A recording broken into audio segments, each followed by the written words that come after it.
What's this I see here? You say what? Cena looks like he got put in the dryer. Ha! Man, you know why? Because he ain't juicing no more. Let me make sure this audio is good. 1 2 1 2. Oh whoa, I sound mad low. Chill. Oh, yeah. 1 2 1 2. Okay, here we go. Does Cena look like he got put in the dryer? Cause he not juicing no more, B. He calmed down with the juice. He dried up. He ain't fired up. He not the Marine. He not the Marine right now. He's the cadet. He's the recruit. Anyways, hey yo, B. Was goody though. That's what's up, Black Star. Give a thumbs up for Black Star, you know what I'm saying? He's back to full health. He don't have the vid no more. Yes, Merry Christmas. That's an awesome Christmas gift from my dude Black Star. Awesome.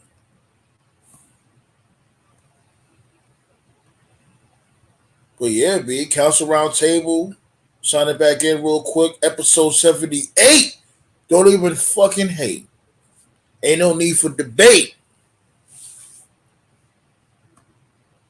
The fuck. You wish your moms was straight. When it came to that female next door neighbor that she had, she ate. Snatch! I'm all over the place. But I feel good though. Life is great. You know what I'm saying? Black Star is healed. His life is great. Life is just awesome, man. Even if you're having a bad day, take the time to, fall back, smell the roses. Even if you don't have no roses around you, just it's a figure of speech. Just breathe in that fresh air. Oh yeah, life is great, man. It could never be that bad.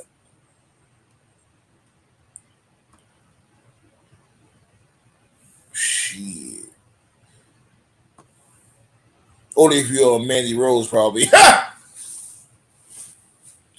It might be bad for Mandy Rose because she's up out of here. Why? Because she wanted to be a. I can't say a slut, but I can say, I guess, because, the simple fact that her content, and yes, I mean, she was supposed to be portrayed as that, sexy wrestler that, shows nothing but skin. But this time it came a bit on the ass. But fuck all that. I know she's gonna be good, especially when it comes to that content that she does on not only her OnlyFans, she has another website that she does her content. She gonna be straight. Was she unjustly fired? No.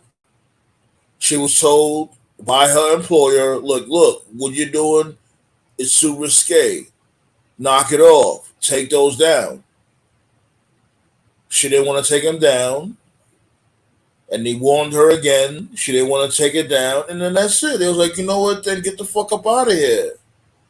You feel yourself a little bit too much. And you know what I'm saying? And if those reports are right, that's what she gets. Because a lot of these females, man, when it comes to this wrestling industry, they do be feeling themselves. Way too much. Like, bitch, you don't bring nothing to the table. Like, yeah, you got a nice pair of tits. That don't mean shit in the grand scheme of things because a lot of them bitches there got nice fucking tits. Let's see. Black Star said Triple H definitely about to start firing motherfuckers. He about to say, get with the pro. Yeah. But that's on Triple H also. What's going on, Malik? That's what Triple H also, because let's really be real. This dude just was hiring back motherfuckers just to be spiteful towards Vince. And I knew this day was coming. Sometimes when it comes to this, I wish I was wrong. You busy being spiteful towards Vince and you just bringing motherfuckers back. For what? Some people, like most of the motherfuckers you brought back, they're not even doing shit right now.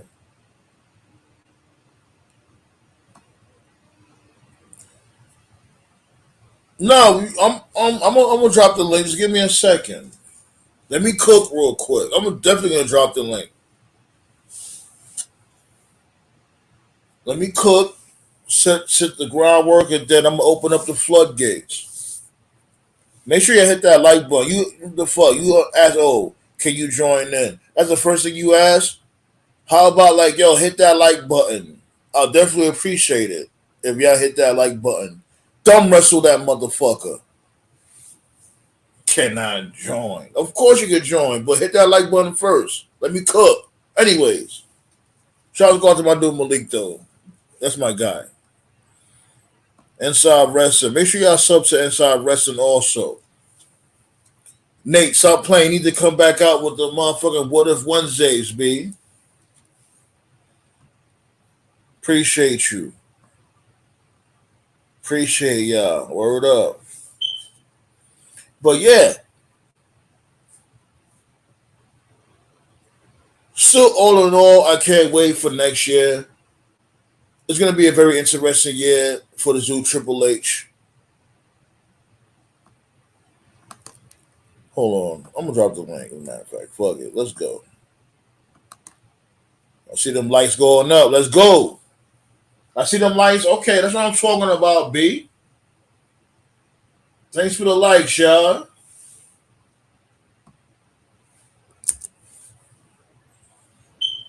You know what I mean? You know how we give it up. Wipe your feet before you step in the house. It's all about respect. We're gonna talk about that. We're gonna talk about The Rock basically failing the whole Black Adam franchise before it even started. We're gonna cook. But going back to what I was saying with the whole Triple H shit, right? According to Wrestling News, some WWE talent may be in danger of being cut if they don't improve their work in the ring. WrestleVotes is reporting that a handful of the names brought back during the rehiring wave have underperformed and severely underwhelmed Triple H since returning to the company. According to the tweet, it said, I'm told a handful of talent brought back in the rehiring wave over the summer have underperformed and severely underwhelmed Triple H and the others returning to the company. So for those names that have been brought back, it seems as if they are not safe unless they improve the in-ring character or the work. That's what I'm talking about. Hit that like button, B. If y'all want to know the names, hit that fucking like button. I'm going to bring my dudes up in here to the fucking round table. Got my dude, Nate. What's goody, Nate? What's up? I already found one cut. My dude, Malik. What it is, though? Peace and blessings, brothers. Yeah, Mandy Rose got fired for showing some skin, but we'll discuss that in a minute. And my dude, Black Star. Yeah, what's up, man? Black Star, what it is, man? All right. What's up? Yeah, I was just talking about that before you had pulled up. I was talking about the whole Mandy Rose shit at first. From what I gathered and what I was told, she was told to put down the content that she had posted or that had got leaked, what may have you, right? They basically told her to just shut it down. That's a fair request. And at first she didn't want to do it. And then she was asked again to shut it down. And she declined again. And then he was like, you know what? Get the fuck out of here then. Like, who the fuck you think you is? Like, yeah, you may be sexy, but there's a lot of sexy bitches on the motherfucking roster that could easily replace you.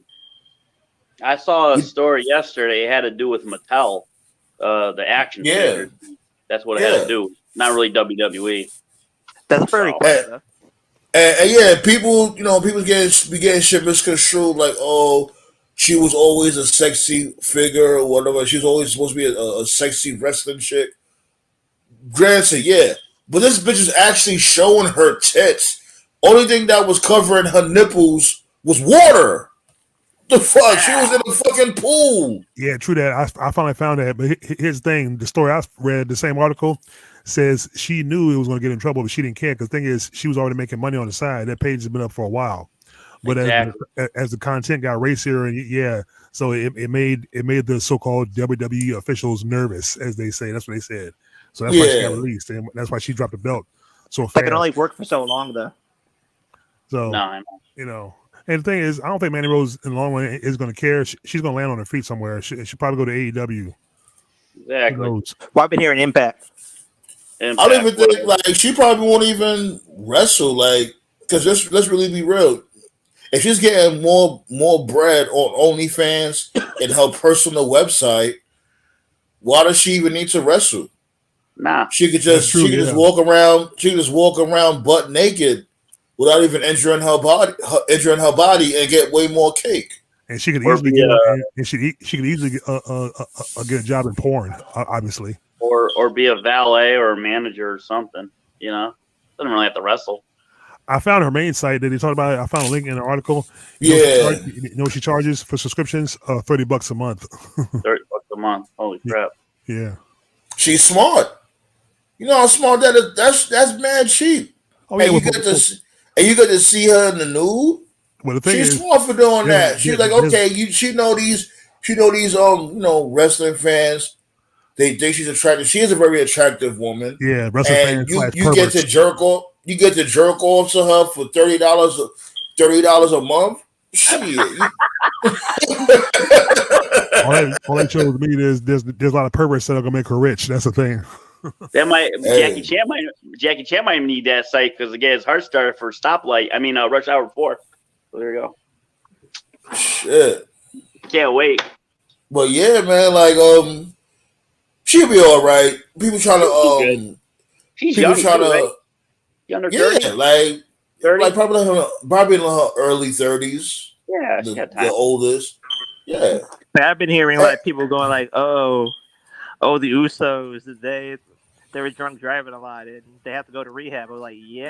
One thing doesn't have nothing to do with the other. You know what I'm saying? Like the Uso shit, that is man fucked up. But if they telling her straight up, like, look, you getting warning after warning for being risque, what may have you. They tell you to shut that shit down. You don't want to shut it down.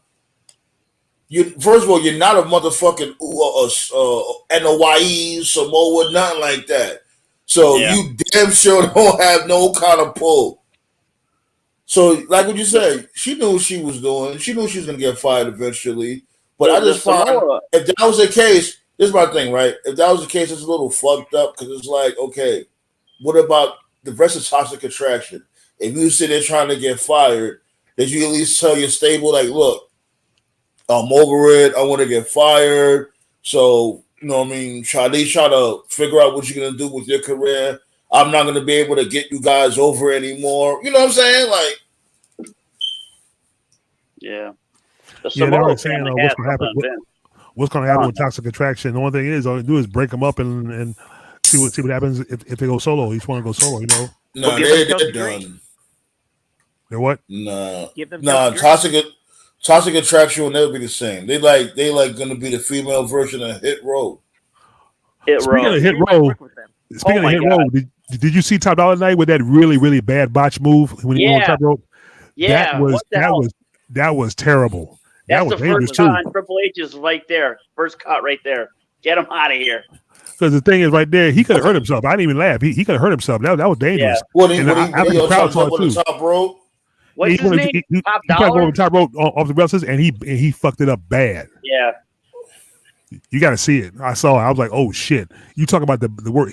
He botched worse than one of the women. Cara. Yeah, Sin Cara. What's his name? Top Dollar? What's Yeah, his Top name? Dollar. Yeah. Should be called Loose Change after that Family move. Dollar. Yeah. It's Family Dollar. Pocket change. Pocket I change. swear. Call it pocket change. Shit. That was so Look, ugly, that move. Look, if you're supposed to be a professional wrestler and you can't dive over the top rope like you're supposed to, hell no, you got to go because you can hurt yourself and hurt somebody else. But speaking, Joey Styles going back was to there. what I was saying, from before, with this dude Triple H basically being pissed and about to start cutting motherfuckers. Here's a list of names that have been brought back since WWE, since Triple H took over. Excuse me. Top Dollar and whack ass. You got Karrion Kross, Scarlett, He's of not gonna course. Yeah. Dexter Loomis, Not Candice getting cut. LeRae, Not getting Hit Row. Hit Row's out of here. I already see Hit no, Row being out they're of here. bums. You can keep B Fat because she's actually a cute female, but the rest of them can go.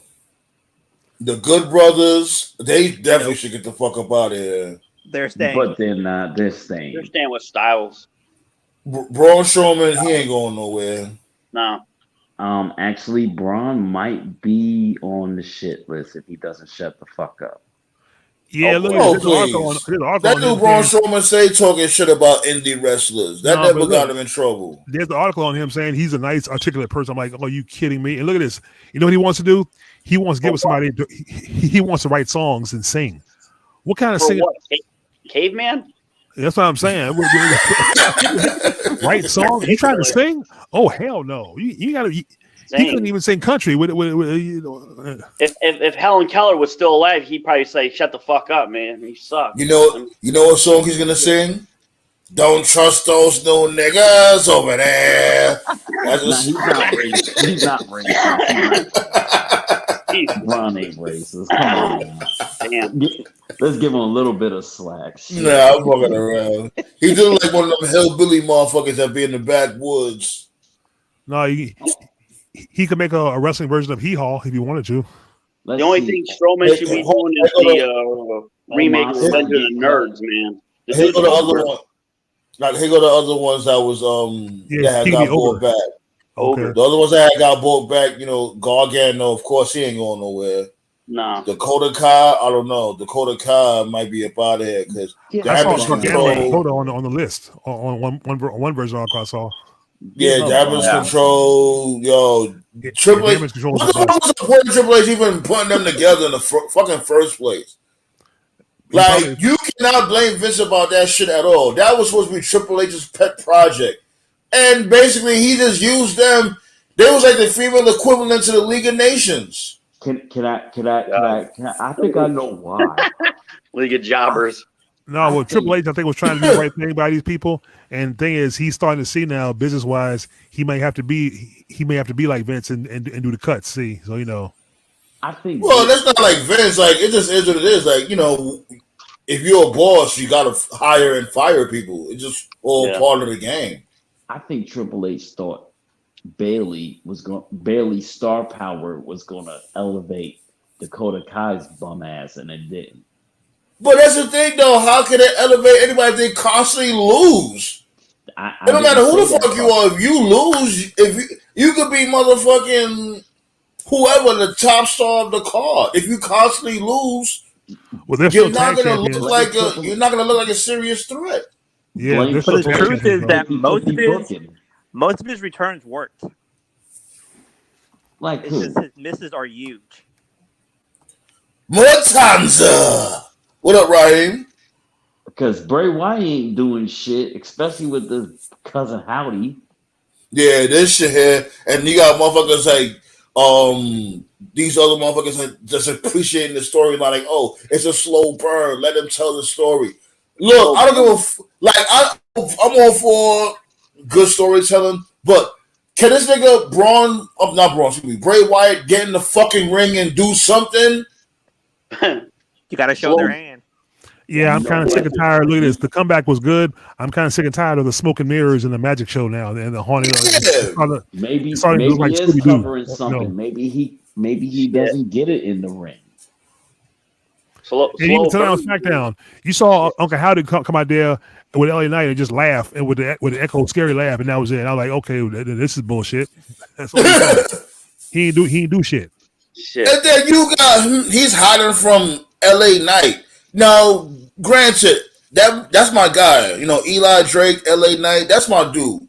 Yeah, I love Eli Drake, yeah. How is he the one that's the predator and Bray Wyatt is hiding from him? Like, shouldn't it be the other way around? Like, shouldn't this dude, LA Knight, be scared of Bray Wyatt?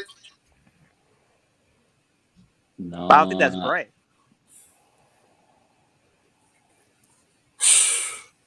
I mean, the whole show. It didn't make sense. I mean, I saw a lot of garbage.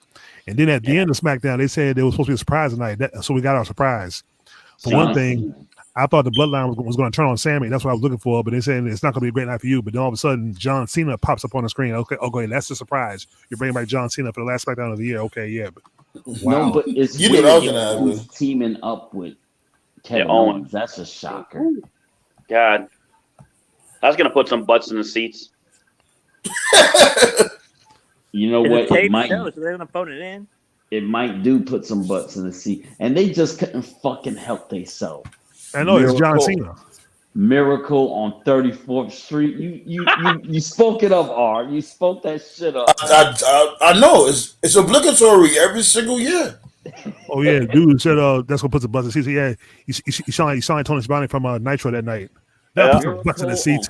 On 34th Street, like Christmas Eve. Why's it gotta be Miracle on 34th Street? Man, Massacre on 34th Street. No, it's December 30th of the day before New Year's Eve, actually. It'll be after Christmas.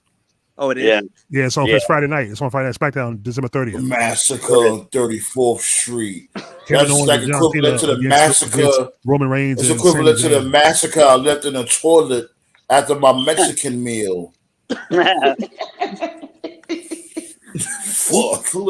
Oh, Zaya Lee, whoever that fucking Xena. Fuck. You mean Katana from Mortal Kombat? Yeah, Zaya Lee. Nah, I ain't seen Zaya Lee in weeks. So where is she at? I ain't seen her in a couple of weeks. Yo, you know what the crazy thing? I heard that bitch get paid like $100,000 a year, some crazy shit like that. Say what? I'm like, yo, this bitch never even had a match. How's she getting paid all this fucking money for not doing shit? No. So I can take a wild guess, but I won't go there yet. That's what politicians do. They get paid in the owner of the company. Vince McMahon's riches. He's a billionaire, but he's liquidated, so they have to pay him. He has to be on a payroll for tax reasons. The one thing that would solve this is that just let Vince be the final say. He's definitely liquidated. He was the final say from before. What you mean? Like, look at where we at now when he became the final say. The final say for everything. I think him and Triple H on the low still talk to each other. Yes, they do. I think Vince is still in charge, but to cover it up, they like, look, Vince, we're not kicking you off, but you still the man. We just gonna have somebody else. And damn, Triple H is always the fucking scapegoat when shit goes wrong. As a matter of fact, remember when this dude had that interview with Ariel Hawaii, whatever the fuck his name is, and he asked this dude Triple H, like, "Yo, do you still keep in contact with Vince?" And he said, "Yeah." He's like, "Oh, what do y'all talk about?" "Oh, we talk about wrestling." I'm like, "You a fucking idiot, Triple H. You literally just fucking told on." So, because it's not. If y'all talking about wrestling, what else? What other wrestling they gonna talk about? They're not talking about Impact. Yeah. Hey, Triple H. Hey, Vince. Hey, Daddy. You remember when John Cena F5'd you to the table? Yeah. And big old press. And you know what? The Cena comeback might have been Vince's idea. Probably. Yeah, speaking of Cena, like Toph, I heard this dude John Cena neck looked like Steve Nash's kneecap. Yeah, man, he looked awful, bro. You can tell he's not on the roids anymore. He's like a normal human being. He dried up. He dried the fuck up. He's gonna get his own. He'll probably he about to disappear. You definitely can't see him after he disappears from being too skinny. So Cena's human now. He's gonna get his own Make-A-Wish. No more Super Cena. Nope. He's kept now.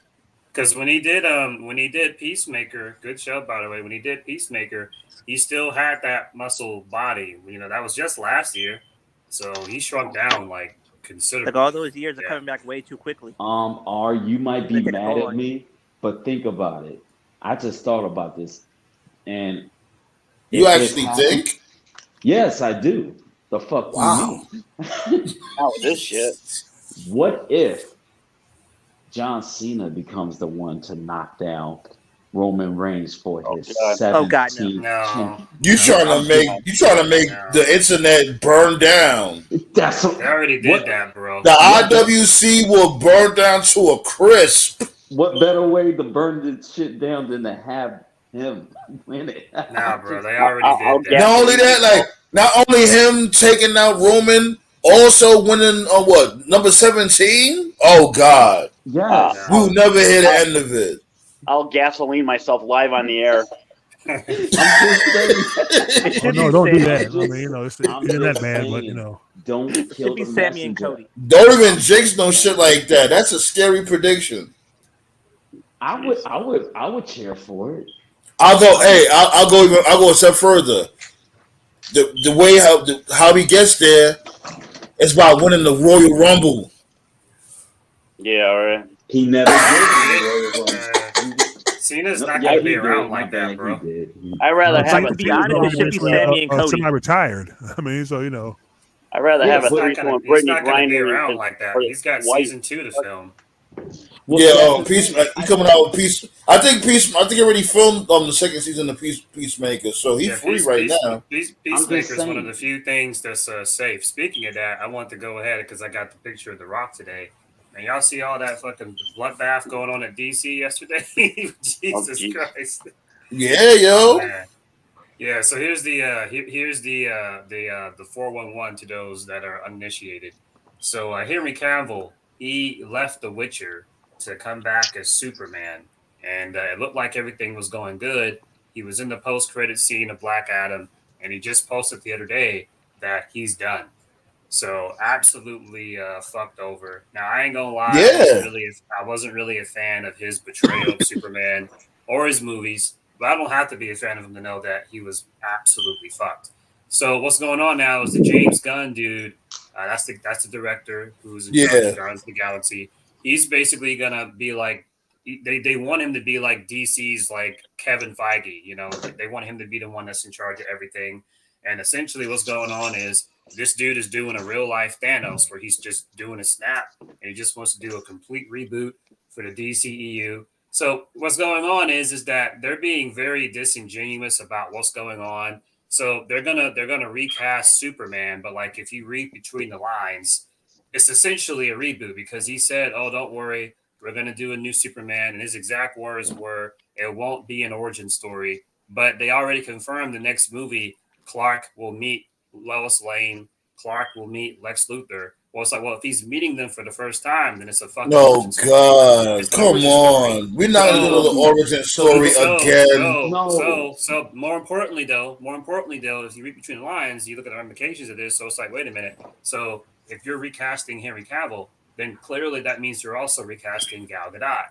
Because Gal Gadot, she went on Twitter a day before all this shit happened, where she was like, "Oh, I can't wait, to do Wonder Woman 3." They shut her down. Right, and then the news breaks. So all right, so she. They Wayne brothers her.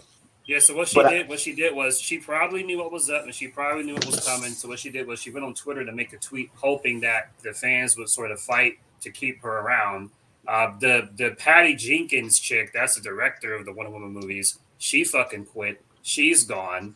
And then the Jason Momoa guy, or however you say his name, the one that played. Yeah, you got it right, Momoa.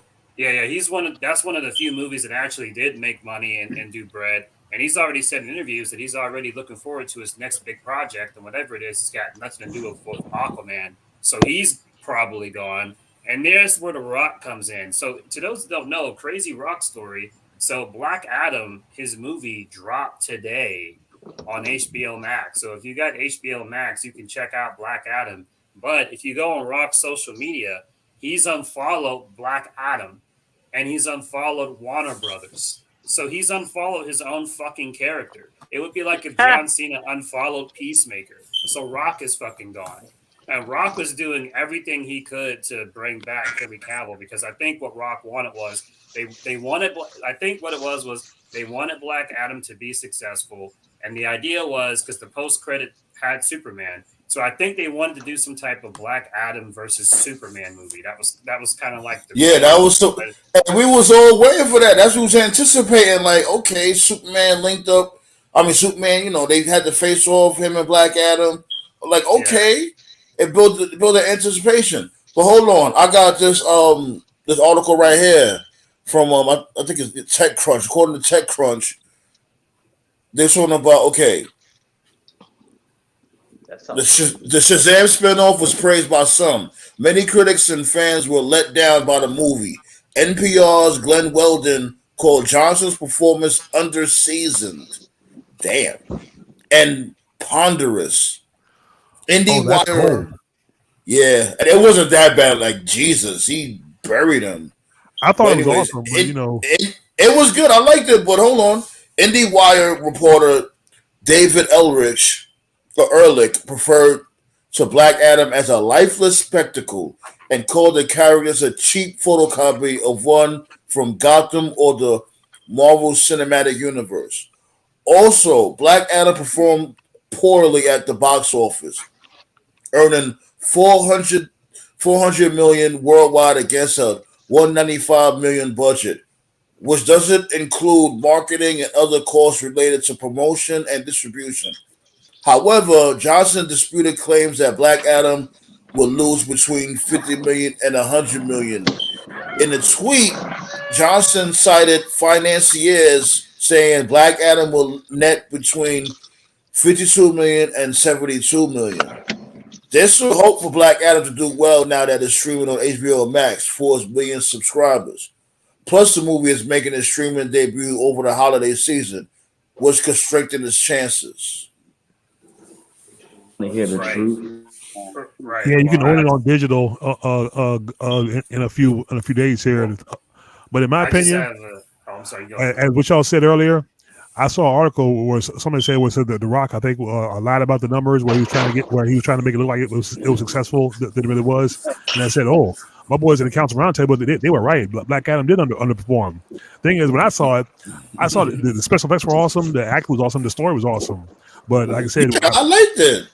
When I went to the movies, when I went to the movies and watched it, I thought it was harmless. I'm not saying it was a great movie, but it was a fun movie to watch. Yeah, the other thing is the theater I went to, I noticed something else. The theater wasn't even half full. I mean, you had people in there, but it wasn't like a full house like a lot of comic movies are. So I like it when the movie theater's empty. That's why I don't go when the movie just drops. I'll wait like a good week or two. Right. No, but even during the during the good neighbor hour, you're supposed to have a crowd. That's how you know it's doing well. But if it's not a big crowd. Well, I got like the only movie that was like that.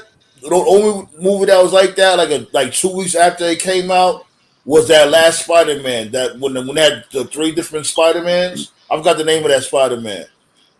Oh, Spider-Man Far From Home. The Spider-Verse? Far From Home, yeah. Basically, they brought back they brought back Tobey Maguire. Yeah, like 2 weeks after that shit came out, and I went to go see that shit. The movie theater was still packed. That's what you know. It's a great movie. I would support. I just got two things to say because I want to move on to wrestling. I just want to go ahead and go ahead. Yeah, the first thing I want to say is, first of all, like, DC movies are different because, like, and I appreciate it because, like, when new DC movies drop, it doesn't take them long to be on a streaming service at all. You know, like, I remember when the Batman dropped earlier this year, it was on HBO Max like 3 weeks later. So right, it was though. It was like next month. I'm like, yo, what the fuck? Right. Batman wasn't too good. I saw that. I downloaded it. I appreciate that. I appreciate the fact that they put it on the streaming service early, but it's like if you're going to put it on the streaming service that early, it takes away incentive to go to the theater to watch it. And so I think that played a part in why it didn't really make as much money as they wanted to do it. Because, and COVID is nowhere near as bad as it was in 2020 or 2021. But there's still some people out there that's just like, you know what, if I got a choice between watching it in theater or just watching it in the safety security of my own home, don't got to worry about annoying people screaming, reacting. Like, I'm still going to choose. Like, I got to really, really be a fan of whatever movie I'm watching to actually go to a theater. Right. Then explain why Top Gun Maverick made $1.3 billion. I'm sorry. Because it's different. That's different, fair. Scott. Because Top Gun is an old IP from like 20, 30 years ago. That has like an established fan base. This is and it's Tom Cruise. Tom Cruise is an A-list star. I didn't think that fan base was that established though. When I heard those numbers, I'm like, Jesus. That's like what? Well, that's like Titanic, Avatar numbers. Well, that's the first thing I want to say. The second thing I want to say, and this is the truth of it, and this applies to DC and Marvel, and I've had this conversation with many comic book fans, and every time I have this conversation, a lot of fans don't want to hear it, and it's the truth. The reality is, some of these characters look like, I love some of these characters, man. Like, I love the Fantastic Four, I love X-Men, I love Black Adam, I love the Green Arrow. Some of these characters, they're just not meant for the big screen. Not every character can have this box office movie. Like, some characters are just better off having a TV show or like a streaming service show. Like, if anyone that's watched Peacemaker without seen a show on HBO Max, there's no way Peacemaker could be a movie. It just wouldn't work. But as a show, it works great. You know what it is also? Black Adam didn't have no kind of build.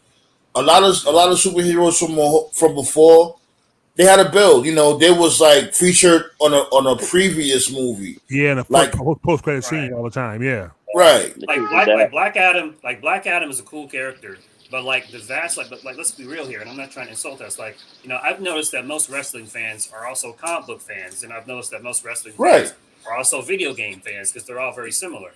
So I think everybody here in this panel, like we all know who most superheroes are. Or music, music makes a connection to wrestling also. Right, but Black Adam, to casual fans out there, like to people who don't really fuck with comic books like that, most folks don't know who he is. Like, it would be something if it was like a Static Shock movie. Like, that's the name people remember from like the 90s. Everybody remembers Static Shock. Could it be a superhero? Right. People remember Static Shock or something like Black Lightning. People remember Black Lightning. People remember Static Shock. People remember Batman Beyond. Not that many folks know about Black Adam. So if you don't know about Black Adam, you got to mark it out the fucking ass so people know who the fuck they were. Like, believe it or not, and this is something that a lot of folks don't know.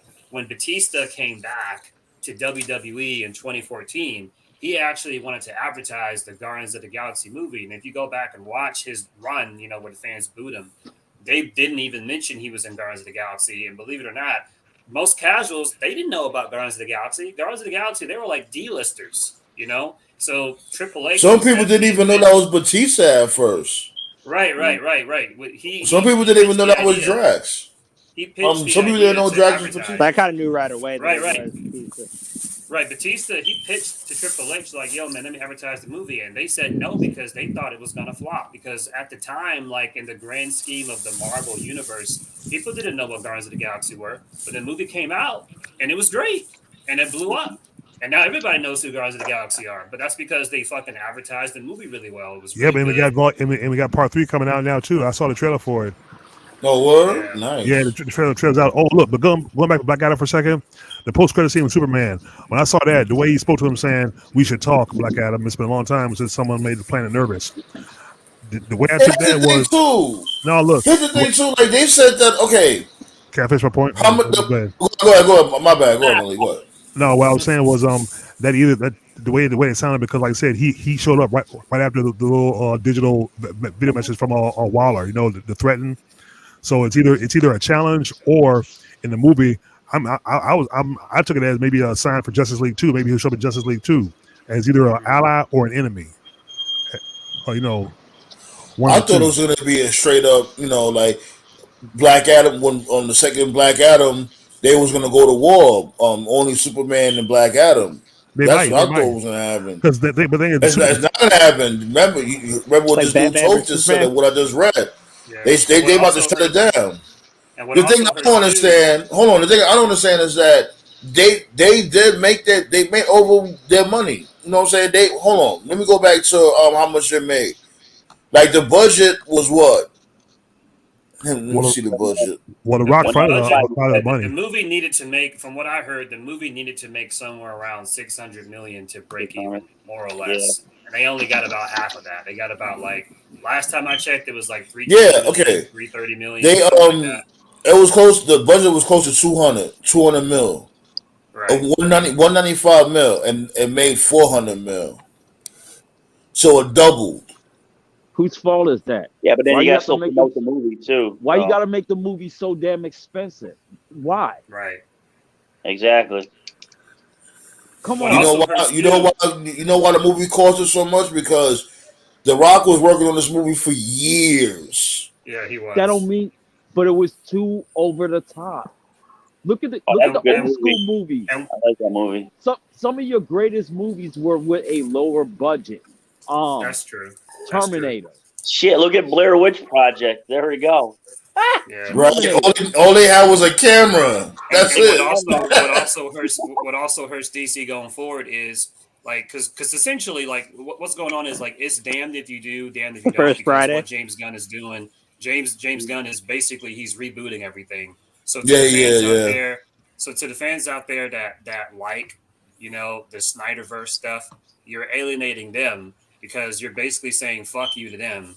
But then it's at the same time, if you're telling a new story, you can't really invest in anything if you're just going to fucking reboot everything because nothing seems safe. So to me, the big elephant in the room is if you're basically confirming that you're rebooting everything, then the future stuff, because they still got to release Aquaman 2 and they got to release whatever the fuck the Flash movie is going to be. Well, we know now going into it that the movies won't matter because these people are not going to come back. These characters are not going to come back. It's going to be a new universe. So it's why even fucking go to the theater? They're just going to reboot everything. Right, exactly. And this is why you don't cater to these new generation, oversensitive, politically correct. Everything's got to be gender friendly, gender equally. I won't be surprised if they have a transgender DC comic movie. No, I'm sorry. Stop trying to appease everybody. Hey, that's why nobody's making money. Look at the Eternals. One of them was a gay black character. Yeah. And I thought that was totally inappropriate. Think about this. You're gonna have little kids watching that, and if someone say some little kids at home alone with his best friend watching that, and then he gets curious. Bro, that's the same thing. That's the same thing as they said Thelma identifies as a lesbian. Everybody who follows Scooby-Doo knew she was gay. You don't have to push the shit out there. That's why Hollywood is fucking garbage. Yeah. Now there is some movies that was catered to homosexuals that were absolutely phenomenal. Philadelphia, starring Tom Hanks and Denzel Washington, that won an Oscar. Sean Penn playing as the California senator, he won an Oscar for that. Brokeback Mountain. Now, Brokeback Mountain, did very well. Yeah, the thing is, when that came out, I didn't even know that was about. I thought that was about just two friends. The one I always remember was a comedy, and I get that a lot of gays, they always say, "Oh, we're always portraying in a comedic way," but whatever. I like the movie. It was a '90s movie. What was it called, Nate? Was it called Inside Out, about the teacher that everyone thought was gay, and he said he wasn't gay. And then by the end of the movie, he was like, "Yeah, I'm gay," or something like that. What movie is that? Yeah, I vaguely remember. Today's movies is not genuine. They just making movies so it won't hurt nobody's feelings. They're afraid to get canceled. If you don't want to make a movie, if you want to make a movie and you don't want to incorporate any homosexuals or transgender or lesbians, that is your business. You shouldn't be forced to do it. Just like you shouldn't make a straight movie because you feel you got a few straight movies. Can I get some cheesecake, please? I agree with to end it. I agree with Malik and I agree with Sandman because I saw Black Adam too. It's it's fine. It was I would say it was a good movie. It wasn't top tier, but it wasn't dog shit either. I've seen far worse movies from DC and Marvel. So I do feel like some of these reviews are like unreasonably Exactly. harsh. Yeah. But you know, If whatever I'm it paying is, it 70, didn't you make the must be money, paying and it like happens $30 sometimes. for the You know? cheesecake. Shit. Or 45. We definitely appreciating that love though. We got one more like till we hit our goal, but you already know we normally be hitting that 10 thumbs up marker. Let's go. One more like we hit that motherfucking that marker with 10 thumbs up. Hey, I got a And as soon question. as we hit that, man, let's go for 15, B. Let's go. We appreciate the love, man. Hey, I got a Toe, let me So, ask you. Toe, let me ask you a did we, question. Oh, Did the Superman franchise ever bring back the Zod character or no? no, no, he was never. killed. Nah. He was Damn dead. it! And then what is they took him? Remember Lex Luthor took him. Jesse Eisenberg in the previous verse took him and turned him into the monster thing. Remember Yo, I love Doomsday. Turned him into Zod. Zod Doomsday. is like in my Zod is like on my Mount Rushmore of movie villains, like kneel Yeah, I before love that Zod. dude. That's so That guy fucking was badass. Love I love Zod. that. Hey, but The look, only let me ask you a the only question. problem was Superman 4 was such a disaster that Oh they God! said, "Nah, we can't bring Oh him back." God. With Nuclear Man. Oh yeah, you Yeah, know the quest for Nuclear man. peace. Oh Wait, God. what was Look it? at that What was your Putin. question? the Wait, quest what was for your question, peace. Malik? What was your question? No, I want to ask y'all. What was it? Okay? What happened to Zack Snyder? How come he's not making the movies anymore? What happened to him? This is what happened to Zack Snyder. Very, very touchy subject. Oh, Okay, so basically, what happened? This is the lore. He did Superman, Man of Steel. He did Batman v Superman. yeah, Quality Dawn of movies Justice. aside, quality movies aside, he did Justice League. What happened with Justice League was while they were filming the movie, one of his daughters unalived herself, which is unfortunate. Oh, And suicide. Okay, yeah, I remember. I can remember because that. of that, Yeah, he said he unalive. You just had to say it. Like that's All why he right. said unalive. right, right. Okay. So that happened, and so when that happened, he had to take time away, which is reasonable. And the actors in the movie were like totally cool with it. They were like, "Take your time, whatever," because most of the people in the movie had other projects going on anyway. But then Warner Brothers, they were unlike the MCU. Like in the beginning, I know MCU is kind of dog shit now, but back then MCU had a plan for everything. They took their time. Warner Brothers, they wanted to rush everything. See, the truth is that the Justice League movie should not have even have come out because they only did a Superman movie. They didn't give any room for these other characters to breathe. Right. But Warner Brothers, they wanted everything now. So they kept saying, well, we want this movie released right here, right now. But they were nowhere near finished filming. There was a bunch of stuff that Snyder had filmed, and they were just like, fuck Snyder and fuck all that. We want it now. So then this new And it dude was a came. disaster. Right. The new dude came and he filmed it, and the movie was what it was. And so then, not long after that, there were rumors and whispers that, well, actually, there was a Snyder cut, a Snyder version that had more scenes that added more context to the movie. And it started off as a joke, then it became a meme, and then Snyder confirmed in real life, like, actually, it's a real thing. This actually happened. And so then it was like a social media trend where it was like hashtag release the Snyder cut, release the Snyder cut. And then finally, the Snyder Cut was released, and it was on HBO Max. It came out like COVID was still pretty bad. It's really long. It's like 4 hours, but it's really good, and it definitely is the definitive Justice League version you want to watch. And when you watch the movie, it really sets up like this new type of apocalypse sort of like thing, and it really gets you like invested and interested. But then, like after it released, Warner Brothers was like, "Well, we're cutting Snyder and all his characters anyway." So it was just like, "Well, what's the fucking point then? Why why Well, that invest was in messed up. anything?" Yeah. See, that's another thing about studios. See, you got some good going, or you had some good going, and you fuck it up by firing the guy, and then you try to reboot everything. That makes sense. You need to keep the continuity of what he did and keep going with that. You can't just reboot Right. everything and expect people to forget about what they just saw. I mean, it's like you're killing the storyline. You could have brought the And if Joker back. you, I mean, it was. I mean, Hey, yeah, I had to try to cut. That's why. hold on. Go ahead.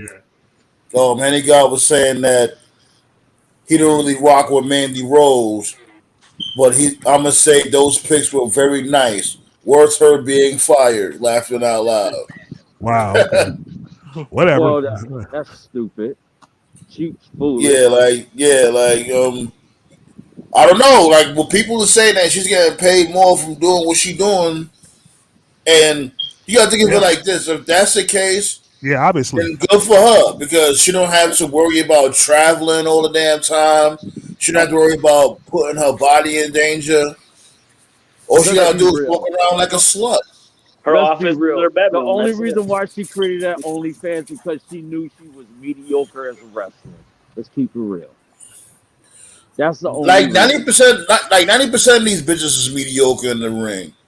That's why Sasha Banks was. That's why Sasha Banks was like, "Yo, get the fuck out of here!" Like I'm actually very good at what I do. Pay me my fucking money. You got these bum ass bitches. You got fucking Charlotte Flair getting paid over $1 million for what? Charlotte can wrestle. Come on now. Let's give it. She might be. It don't matter if she can wrestle. What has she done? She's getting paid equivalent to like a motherfucking Stone Cold Steve Austin. That's true. And remember, she is Ric Flair's daughter. That's why she's probably getting the special treatment. Charlotte Like being the a good wrestler Beat is debatable. Trooper, I'm sorry, it's debatable. She's not that good. She can wrestle. Exactly. She can wrestle, but she's not one of the greatest. She's nowhere near the greatest on the female roster. And How dare her get motherfucker? The fuck you bugging? Stop. You wildin'. You don't that you must not know wrestling. To sit there and say that Sasha Banks ain't good. Sasha Banks can wrestle, but y'all hype her up way too much. Just stop.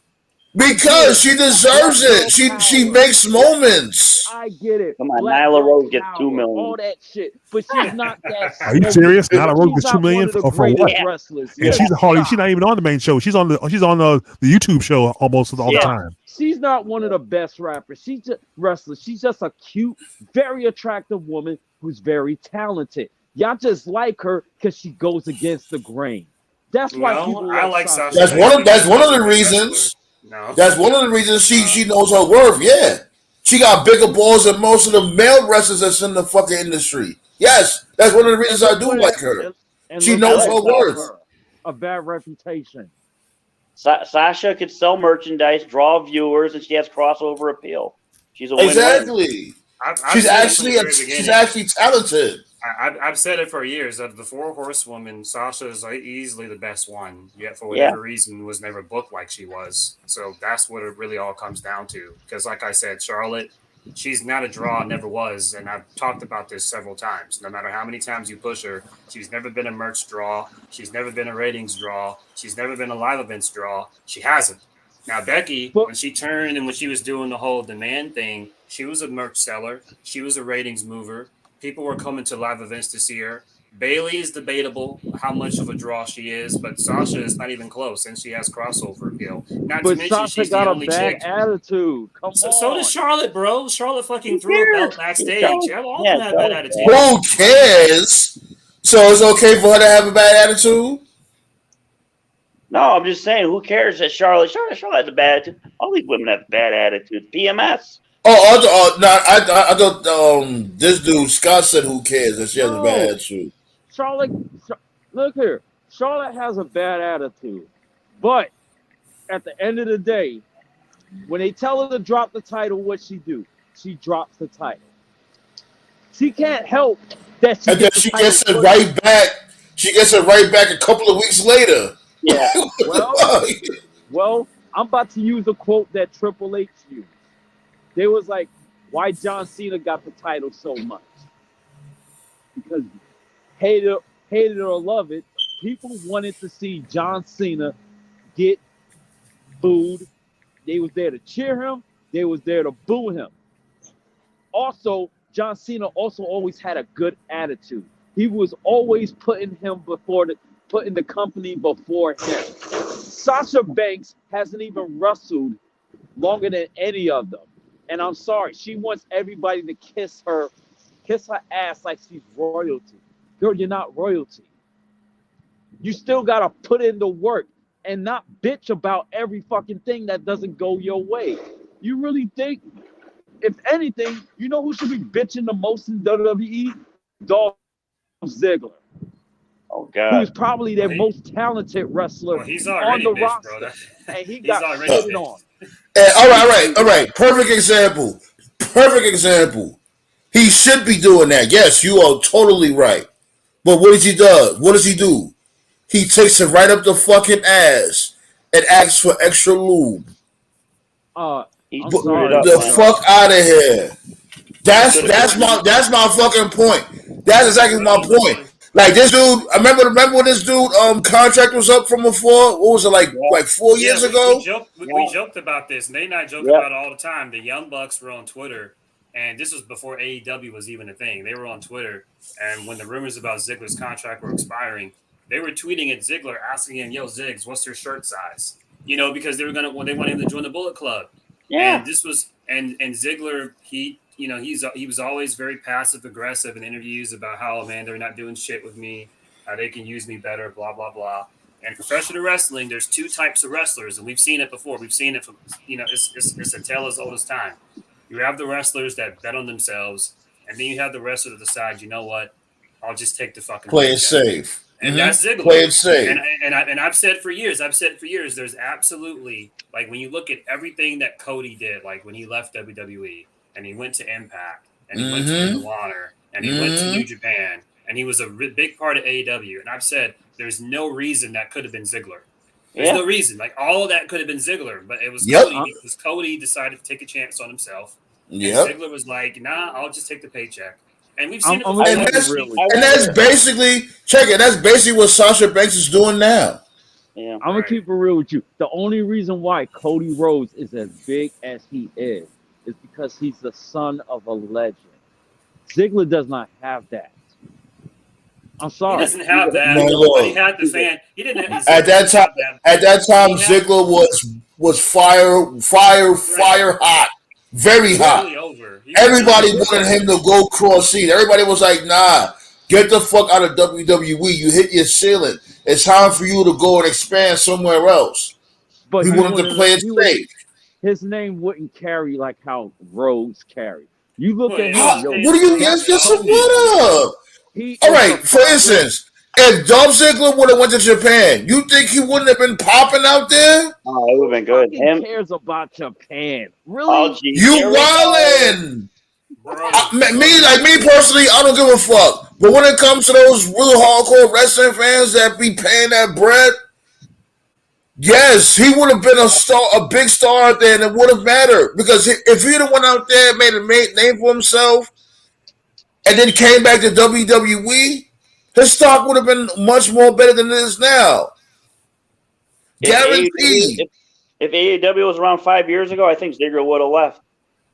Mm-hmm. I think he would have left. He would have fought Omega. And of course, when you take a chance on your and of course, when you take a chance on yourself and you become a bigger star, the ultimate end game is to go back to WWE, and then when you go back and build your stock. Right. Like, look at guys like Lashley, for example. Like, there's no way 2006 or 2007 or 2008 Lashley would be a WWE champion. But Lashley now, he's not champion anymore. But he's one of the top guys on Raw because of all the shit he did in TNA, Bellator, stuff like that. He really built Strike Force. Stuff like that. That increases value right there, Bellator, because that's legit. That's MMA. I have to tell you this, guys. There's a and isn't he still undefeated in Strike Force? Look at that. I think in Bellator. I hate to say, there's a reason why WWE is the global wrestling promotion of all of wrestling. Sports entertainment, not wrestling. You don't. Hey, it was wrestling at one point. You're not hearing people saying, when I grow up, I want to be a New Japan wrestler. No, everybody's end game is to be a name in WWE. No. I'm going to disagree with you there. I see where you're going with this. I see where you're going with this. Nobody says they want to be a sports entertainer. They say they want to be a professional wrestler. That's what they're saying. That's what they're saying. But I ain't gonna lie. I did like what Vince said when he was like, okay, everybody could be a wrestler, but not everybody could be a superstar, a sports entertainer, superstar. I like how he worded that. You know what I'm saying? Because it is a difference.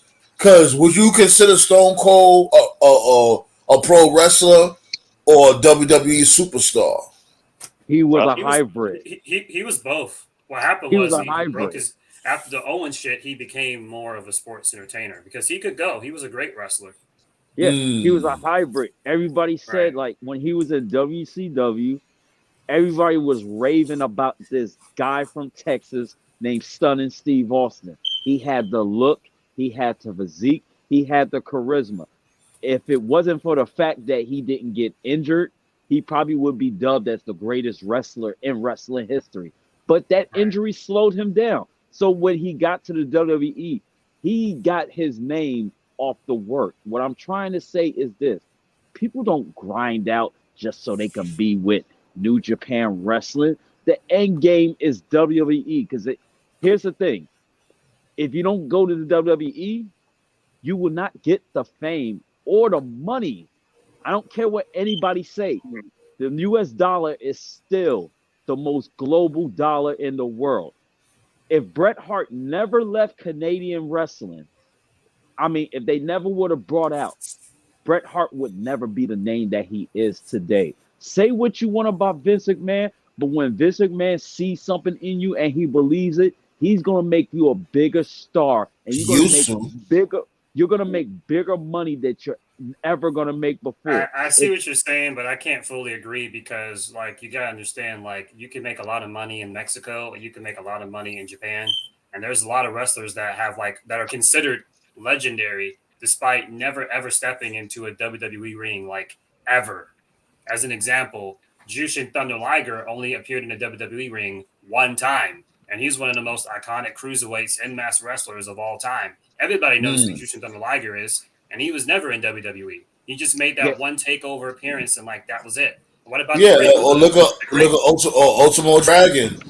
Right, Like the Great Muta. he The Great he Muta's he retiring, became a motherfucking legend, and he was a bum in WWE. Yeah. and then Great Muta's retiring next year, and everybody knows who the Great Muta is, and he was never in Yeah. WWE. He's a legend. So I Yo, look at I everybody look put the at thumbs up for everybody out there. Hit a thumbs up for the Great Muta retiring, man, for his well, illustrious career. Great Muda Definitely put wasn't a gonna. thumbs up. Oh yeah. Great We Muda just hit the 10. We was hit the never gonna 10 stay thumbs. as Hold a on, wait, hold on, slow down. Let's say what's what I'm saying. Just give respect to the motherfuckers that hit the thumbs up. Definitely appreciate it. You know what I'm saying? We got the Yes, 10, sir. 10 thumbs up. Appreciate y'all, man. Y'all guys are awesome. And So now it's just 11. happy I, birthday, so guys. Good it's job. only since it's only 1 hour in, we got the 10 thumbs up. Man, look, we could go for 15. Like, why not? We got like what, an hour and a half? I mean another half hour to go. Man, we can hit that 15. Let's go, B. Stop playing with me. Wipe your feet before you step in I my fucking I house. wanted to say something really quick. I look at it now. If you want to be a wrestler, you go to New Japan, TNA, AEW. If you want to be a superstar and hopefully go to Hollywood, you go to WWE.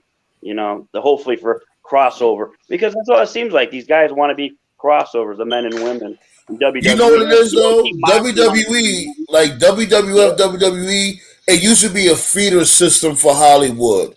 But yeah. Vince got jealous.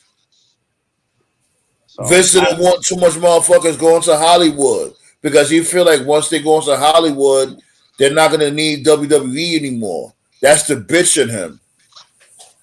yeah, You really believe that? You really believe I that? hell yeah. What do you mean? It really? Yeah, he's just on himself.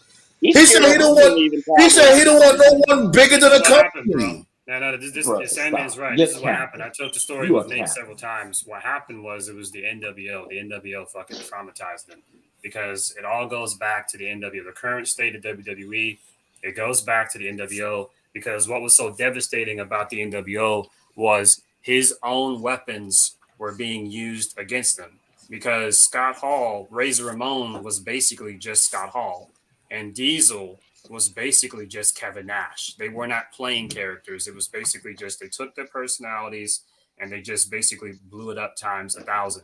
So when NWO was blowing up in 96, 97, Vince was forced to get off his ass and create new characters, new storylines, new wrestlers, and stuff like that. And when the dust settled and the smoke cleared, Vince was so traumatized that after it was over, when they became WWE and they went to Ruthless Aggression, from that point on, Vince was like, I'm never going to let wrestlers get larger than WWE because Hulk Hogan was bigger than WWE. So it's like, okay, I'll let you get big, but I won't let you get too big. So it's like if you got too big, if you were getting to a point where you were Pause. or you were getting too popular, they would cut your legs off on purpose. And the only person that really broke through that barrier was John Cena. John Cena was the last real legitimate superstar, like the last. Yeah, WWE and also wrestler. aside, that's what he didn't like. He didn't want his superstars to end up breaking in Hollywood. Once they get in Hollywood and they get a blockbuster hit, they're not gonna want to fucking come back. The Rock, Cena. Rock left, Batista left, Cena left, and you know Jericho was never at that level, but Jericho was at that point where he had so many other side projects going on that it got to a point where like WWE was just kind of one of many resources for him. And you know, so like when he left, I thought Jericho was going to be back like by like 2020, but now it's very apparent like he's probably not coming back until like he retires, which isn't anytime soon. And Roman, he ain't never coming back. He ain't never coming back. Roman's the Aquaman replacement, so there you go. He threw too many shots at WWE, so he's not gonna come back. This is why people respect superstars like Dwayne Johnson. Superstar. I can't even call him The Rock no more. I think he's a bigger movie star than he is a wrestler. But you need to talk about that one day. Vince always said this. He's like, look, you give me dedication and commitment. Yeah, you're not going to get paid a lot. You're going to make merchandise. But understand, we're not really a Fortune 500 company until they went public.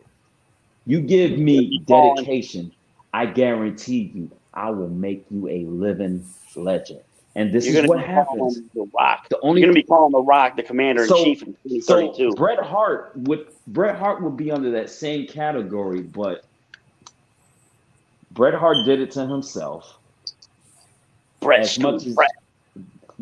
did screw Bret because as big as a biggest star as you are, as Bret Hart is, you're supposed to drop the title before you walk.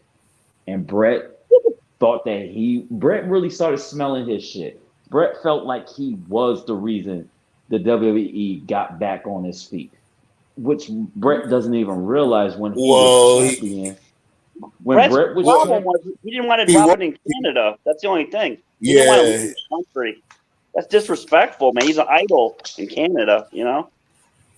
But still, all in all, he didn't want to. Like fucking. Nah, fuck that. Bret was wrong for that. Bret was wrong for that. He didn't want to drop the title because of a personal issue with Shawn Michaels. You know what it was? Hold on, so you know what it was? This dude Vince was just scared that this dude Bret might pull a Ric Flair. That's what he was scared of. He was scared. He was scared that Bret would have went to WCW as the WWF champ. He didn't trust Bischoff. That's what it was. He didn't trust Bischoff. Yeah. I wanted to see that video distortion of the belt on Nitro. That would have been awesome. So to me, the most awkward part of the screw job is that it hasn't aged well because there are so many matches now where a champion can lose without being pinned. Like you could have did a ladder match, you could have did a triple threat, you could have done a fatal four-way. Like there's so many matches. Sometimes I wonder if those matches became more prevalent in later years for reasons like that, just in case. Like that's like kind of my headcanon, you know? Yeah. So say what you want about Vince. Everybody keeps saying Vince only cares about sports entertainment. Vince is old school. And the old school way is if you're leaving the company, you drop the title. Shawn Michaels did it.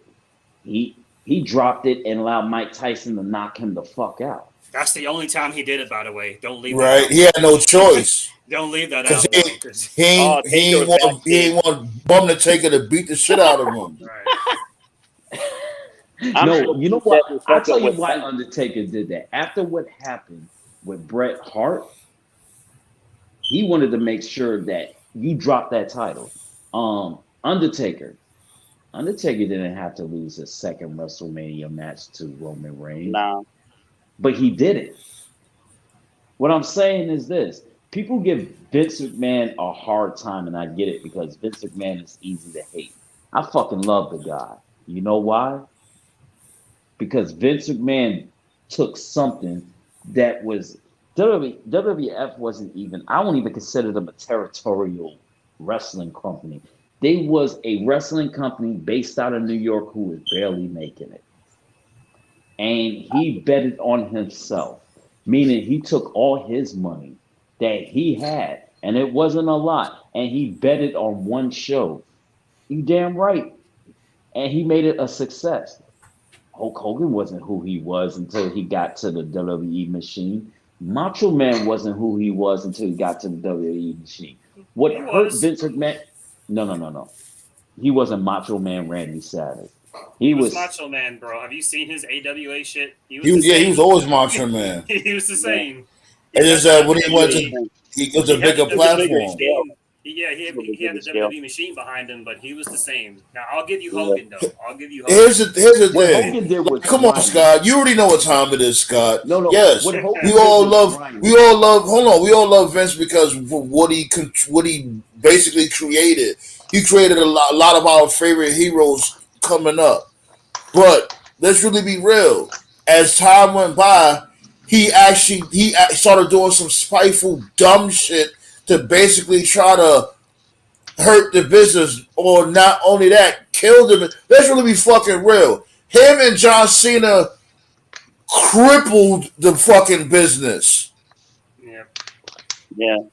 Oh, that 10. Everybody was going to talk about Triple H with the Reign of Terror. Cena was the worst Reign of Terror ever.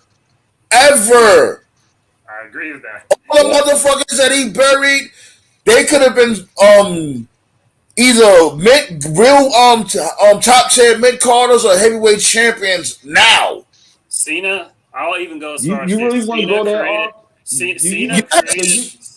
So, Cena Art, and are you gonna Vince, tell me Cena that and Vince John created Cena? the culture of wrestling that exists now, like So what you TNA, trying to tell Ring of me? Honor, AEW, all because during that 2007, that Super Cena period, when they turned PG, 2007, 2008, 2009, basically like the later 2000s, the early 2010s, the whole like Cena wins, LOL, that shit alienated so many of the.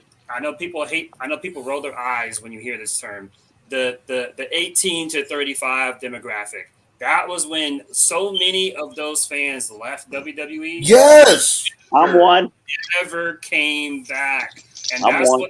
that's what started this culture of fans that are like, you know what? Let me check out this company. Let me check out TNA. Let me check out Ring of Honor. Let me check out New Japan. Let me check out AEW. That is what started this culture of fans wanting to see an alternative thrive, and that didn't exist in the 80s or the 90s or the early 2000s. That because back then fans were, even if you were a WCW guy like I was, most people could look at the WWF or WWE and still thought it was a pretty good product. You know, in the early Ruthless Aggression, like 2002, 2003, 2004, was it perfect? No. But for the most part, most people didn't really have an issue with WWE back then. It was the Cena Vince bullshit that alienated so many people. And the ripple ties of that shit still goes on to this very fucking Yep. Well, because no stars within that 10-year period. Because I'm gonna let you go, but because within that 10+ years period, nobody was built. You know why? Everybody got affected Cena. You know, you want to know why? Because they ass couldn't be trusted. I'm gonna name a bunch of. Go ahead, name them. I'm gonna name a bunch of wrestlers who were great and they fucked it up because of their actions. Scott Hall, alcoholic, drug abuser. Scott Hall. Yes, we're gonna talk about everybody. Scott Hall. My dude, around that time, Scott Hall, what's Scott Hall gonna do around the John Cena period? Nothing. No, we're not. What are you talking about? I'm about to mute this nigga. What the fuck? Is that Scott Hall?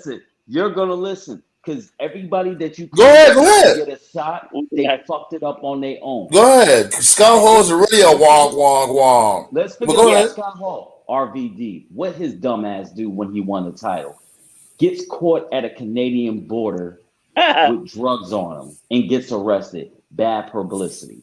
What's next? Ryback couldn't keep his fucking mouth shut. He ruined his own. Fuck that. No. We not gonna do that. We're not going to do that. They shitted on Ryback. Even though Ryback was a fucking idiot, Ryback was supposed to be that guy. Ryback was hot around that time. Wrestle. He couldn't so wrestle. So what the motherfuckers fucking Jinder Mahal can't wrestle. and he ran SmackDown for the whole summer. Because he didn't embarrass the company off the. I'm sorry, R. He didn't embarrass the company? Jinder Mahal didn't embarrass the company? No, you didn't catch him in bad publicity. People wrestling, that's bad publicity.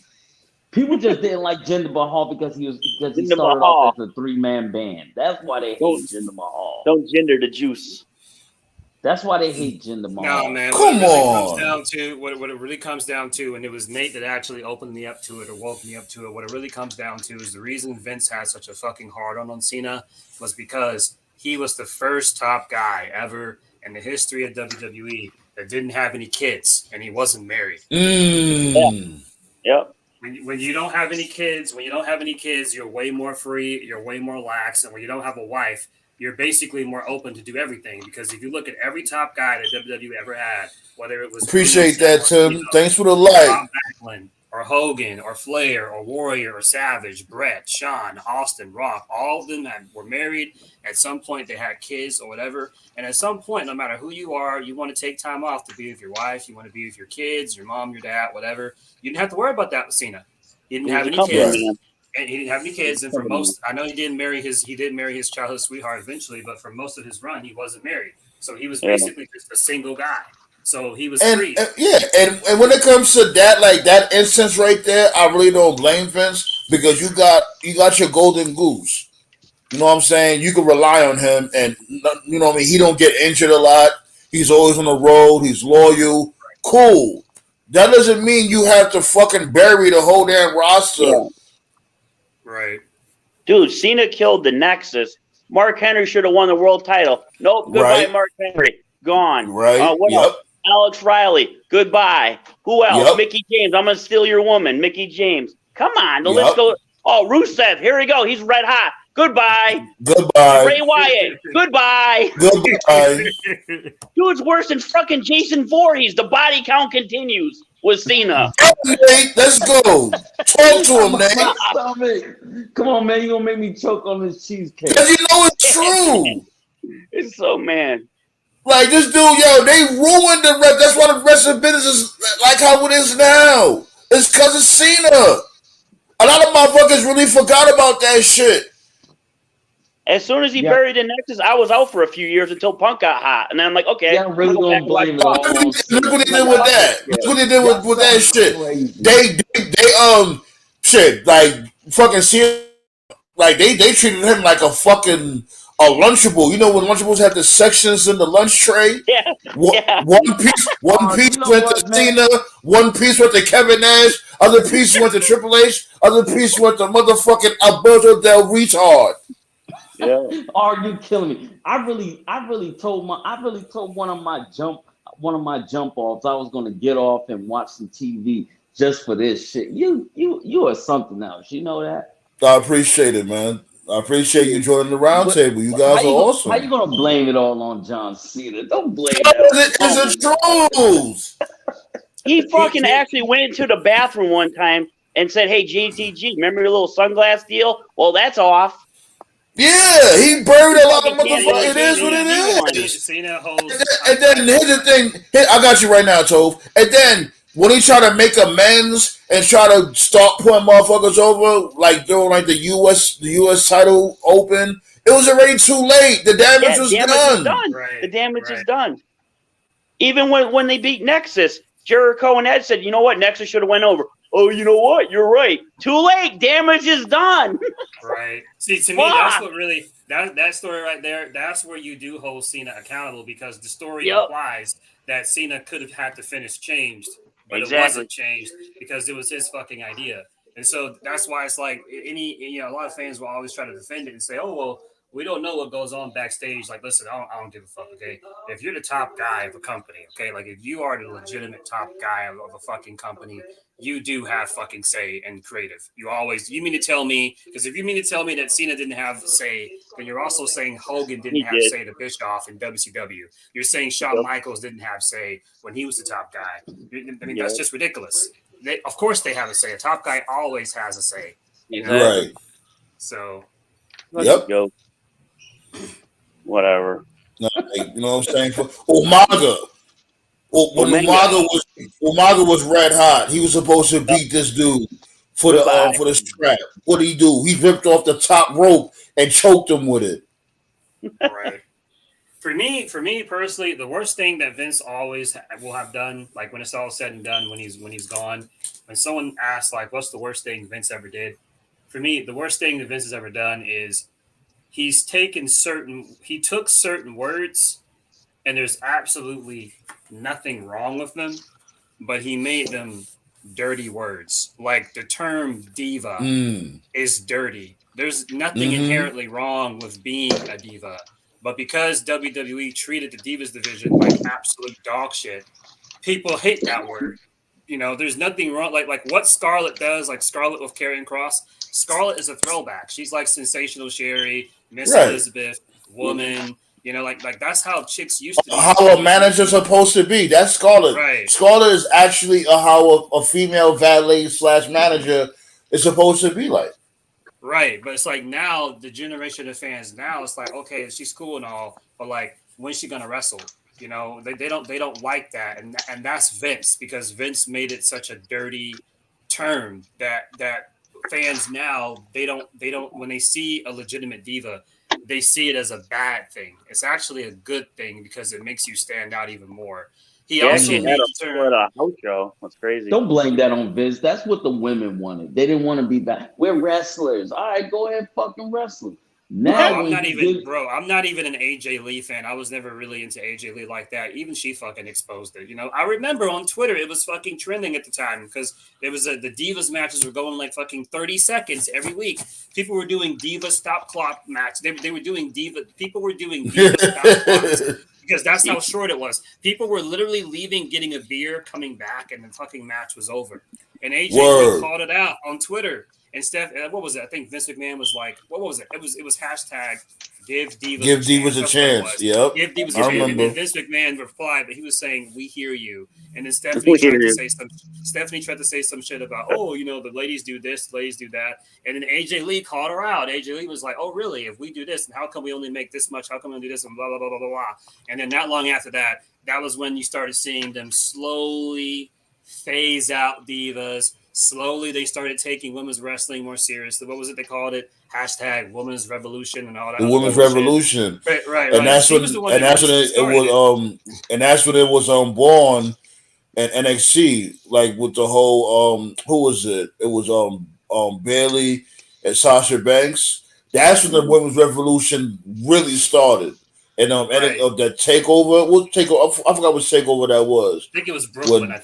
TakeOver Brooklyn with Bailey went against Sasha Banks, and that was a war. That's what I'm saying. Like, what? Fuck out of here. Sasha Banks is fucking gold.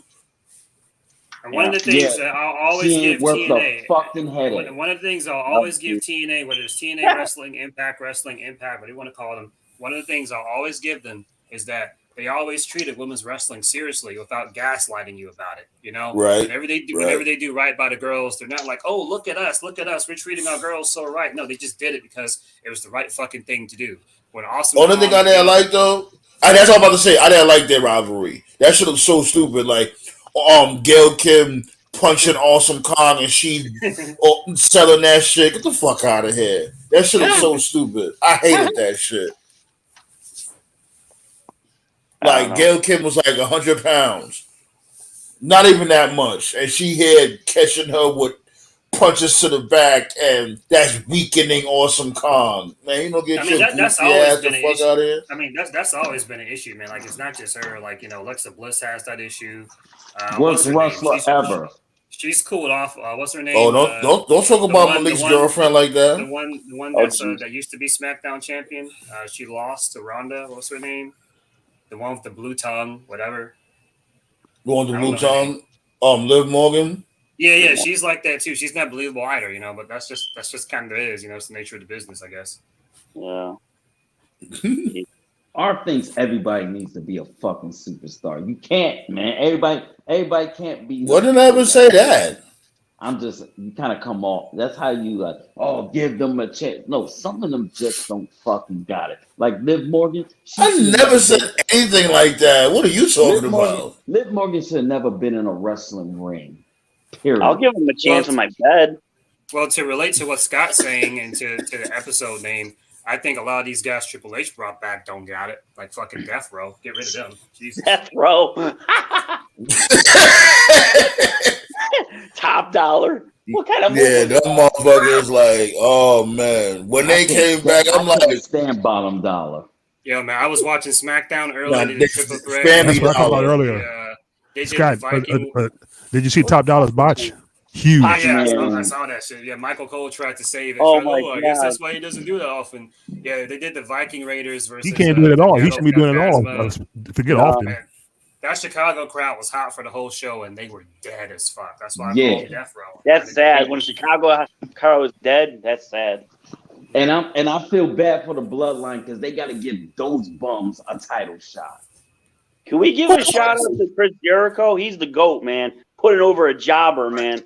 That shit was That's why awesome. I said Triple H, and that's why I said Triple H ain't perfect because I already told the story before. Because when Swerve was there, for whatever reason, Triple H just wasn't using him, and it was actually Stephanie. To those who don't know, I told the story. It was Stephanie. She was the one that pushed the whole Hit Row idea, and she was like, "Why don't you put Swerve with the group?" And Triple H was like, "Okay." And then it took off for the brief time it did, and I can believe that. Because remember, she's the one that discovered Cena. Right, like, exactly. remember, at first Cena was bland. I can't believe y'all give that motherfucker credit, man. It's the truth. It is. Like, at first Cena was mad bland, and then she overheard this dude freestyling. So Stephanie was like, spit a freestyle. Spit a freestyle for me. And Cena spit a freestyle. And around that time, that's when he was dressed like Vanilla Ice. And that's when she came up with the whole idea. She was like, you know what? Keep doing that from now on. He was like, well, you want me to dress like Vanilla Ice? She was like, no, hell no. I want you to be, I want you to be a rapper. Keep doing that from now on. Just keep when you come out, spit bars. And John Cena was born. The real John Cena at the time. Right, and then the crazy part is like, so many folks have come into AEW and they get lost. And like, it's not like the Swerve Keith Lee stuff is like the most prominently featured story, but it's like every time he's on TV, whether it's Dynamite, Rampage, or even the Ring of Honor stuff, like the fans eat that shit up every time, and that's just Swerve by himself. So it's like, imagine if he was actually still in WWE with Hit Row, like he could probably. I'm not saying he could carry it, but they would definitely be better than they are right now because like nobody. Hell yeah, right. They need any type of lifesaver right now. Man, you know what I would do? I'll bring back Teddy Long for Hit Row. I have Teddy Long be with Hit Row. Let him holler at them players. Yeah. I'm sorry. The only reason why I even watch Hit Row is just to look at B-Fab. I know she's skinny, but at least she's something to look at. Yeah. She need a little more meat on. She need a little more meat on her bones. She's taking a White Castle or something. But the thing is, Top Dollar ain't shit to look at. After what I saw tonight. Top Dollar is a failed football player. Man, look, at least he was trying. At least he was trying to do something different. Yeah, he ain't doing very well. I don't even understand. I don't even understand. Like, why was he throwing shade at the Bucks like that? Like, even if you don't like them, like you're basically locking yourself out of getting paid if this WWE shit doesn't work out, which it didn't, and currently isn't working out again. Like, see, he's not a very smart person. He's not. Very dumb person. WWE's bedtime row, fucking pillow, blanket, and pajamas. Fuck this shit. Now you know what? They need to stop doing my girl Chew like that. Who? you know that girl from NXT, something Chu? Chew. Wendy. Oh, Wendy Wendy Chu. Chu. Was Man, she on the one CBS that wears News? the one that wears the pajamas. Yeah, Wendy Oh, Chu. yeah. I know you're talking about. Yeah. Yo, Wait, I wait, ain't hold gonna lie. up, hold up, hold up. Yeah, I Hold like up, hold up, her. hold up, I hold up, like hold her. up. Wendy Is that the Chu. girl? Wait, hold up, guys. Is that the girl that was dressed up in the all gothic shit and they just fucking dropped it? And all of a sudden she started No, wearing pajamas? That's her, I right? no. never seen that. I only always seen her wearing No. pajamas. She's a Yeah. super thick Asian chick who is really I pretty. like She Nikki should They were be. Chu. wait, they were Yeah. doing the story. They were doing the story back when NXT was still black and gold, where Xia Li had like some type of master. It had like Lucha Underground vibes where she was sitting in the chair. Oh, I don't think that was Yes, that her. that was her. Yes, that was her. And they Wow. just dropped it. They dropped it and then they just had her wear pajamas out of nowhere. That Wow. was her. Covering her body, which she should be getting the same exposure as Nikita Lyons is getting, because the girl is good looking. I like Big League Chew and Little League. That was good. Gum. Yeah, you stupid. Nikita Lyons, she's gonna be popping next year. Oh, yeah. The only thing I'll say about Nikita Lyons, because I see she's starting to develop a little belly. She needs to stop drinking beer or something. That probably might be a bear belly. Like she needs to keep that under control. Or she could Or be she And might pregnant. be pregnant. you think she's Yeah. pregnant? Yeah, she might be pregnant. Maybe. Who knows? She Oh, better not be. Her career will be over. No, man. That's not true. Yeah. really. She'll get good. She'll get back in shape. That's one thing I can say about her. Now She's it's different. always It's not like she's like a Becky Lynch or something. Like a Becky Lynch, yeah, she could get pregnant because Becky Lynch, she's not gonna lose her spot. You know what I mean? Like Nikita Lyons, you ain't nobody, bitch. You can't go out there and get pregnant. You can't. Well, You can't afford to start all over again. Seth Rollins can take Becky's spot because he Just- dresses like a woman. So leave Seth Rollins alone, man. Damn, he wears one bad shirt and he's scarred for life. one. One bad shirt. He wore one bad outfit. I'm telling you, that dude Seth Rollins. One day he's gonna wear a dress or a skirt. Watch, I'm telling you, Oh my he's god. he's gonna do I it. kind of He's wonder going about to him do these it. I'm days. telling you. Are they remaking Psycho or something? He's gonna play the mother. What are they doing? I'm telling you because you already see where he's going with it. You know what I mean? Like Yo, he's wearing all these You know what wacky he's- clothes. You know what he's doing. You know what he's Wait a doing. minute. He's Do clearly you think he's he might clearly have doing got? it. He's doing it to pop the boys. It's probably they're Exactly. probably drinking. They're Do drinking you some think beer he and got stuff. It's like I warned bet I for can playing? get this over. I bet I can get this Do, dress over. do you Like, think you'll he never get got this warned by over. Warner Brothers for dressing up like the Joker? You ever thought about that? Yeah, so what? You ever thought about maybe he changed the way he dressed because he probably got warned by Warner Brothers for mimicking the Joker? Oh, It's maybe. possible. Yeah, that's a It's good point. possible. That's a good point. Yeah. Man, if that was the case, I mean, that Sting shit would have got been sued. all Yeah. on wrestling ads or wrestling articles. Mad wrestling articles. Oh, guess what happened? DC Comics warned Seth Rollins to stop dressing like the Joker. You would have seen that everywhere. Sting could have got sued in TNA, but were they gonna get $5 on a soda? I mean, come on. TNA. That was like the best thing. I don't care what nobody said. That was one of the best things. That shit was hilarious. I love Joker's thing. Oh Yeah. god. Go. Oh yeah, I did too. Yeah, Joker Sting was awesome. Yeah. Sting's Yeah, I awesome like all Joker's around. thing. A lot of people don't want to give TNA their props when it comes to certain things. They gave birth to a lot of shit that people just took without even giving no credit to these motherfuckers in return. Also, TNA was the first wrestling company that really took advantage of YouTube and social media. Yeah. They started Yeah. doing stuff like that. Yeah. Are you sure it wasn't? You sure it wasn't Zack Ryder? Oh No, no, you gotta- I didn't you mean like gotta a give wrestler. I credit just to meant Jeff like as a Jarrett. company. You got to give credit to Jeff Jarrett when it's due. He's one of the best wrestling minds. People just don't like him because he's Jeff Jarrett. People don't like him because he don't know how to run a company. That's why. The other No, he thing knew I how to always run a give company. He TNA. believes his own hype, and he doesn't even know what the fuck a slap nuts is, even though he's the You one know that what created how to this run a shit. company. The other thing I always give TNA is TNA has of all the companies today, even still to this very day, TNA has the best track record of turning nobodies into somebodies. That's something Yeah. WWE used to be good at, and they stopped. So many wrestlers went to TNA as no ones, and then it was like they became somebody, and all of a sudden it was like, oh man, I want to see this guy in WWE. Or they took wrestlers that you did know, didn't care about, but then repackaged them in a way where you're like, oh wow, we got something here. Like they made Elijah Burke the Pope. Nobody cared about Elijah Burke. The Pope, oh man, this guy's got potential. Yep. Bobby Lashley, nobody cared about Bobby Lashley. Everyone saw him as the Black Brock Lesnar. But then when he went to TNA, he started doing the Hurt Business with MVP, Kenny King. It's like, oh wow, like he's a monster. Not the Hurt, but you mean the Beatdown Clan? the Beatdown Clan, right? The Beatdown Clan. You know, EC3.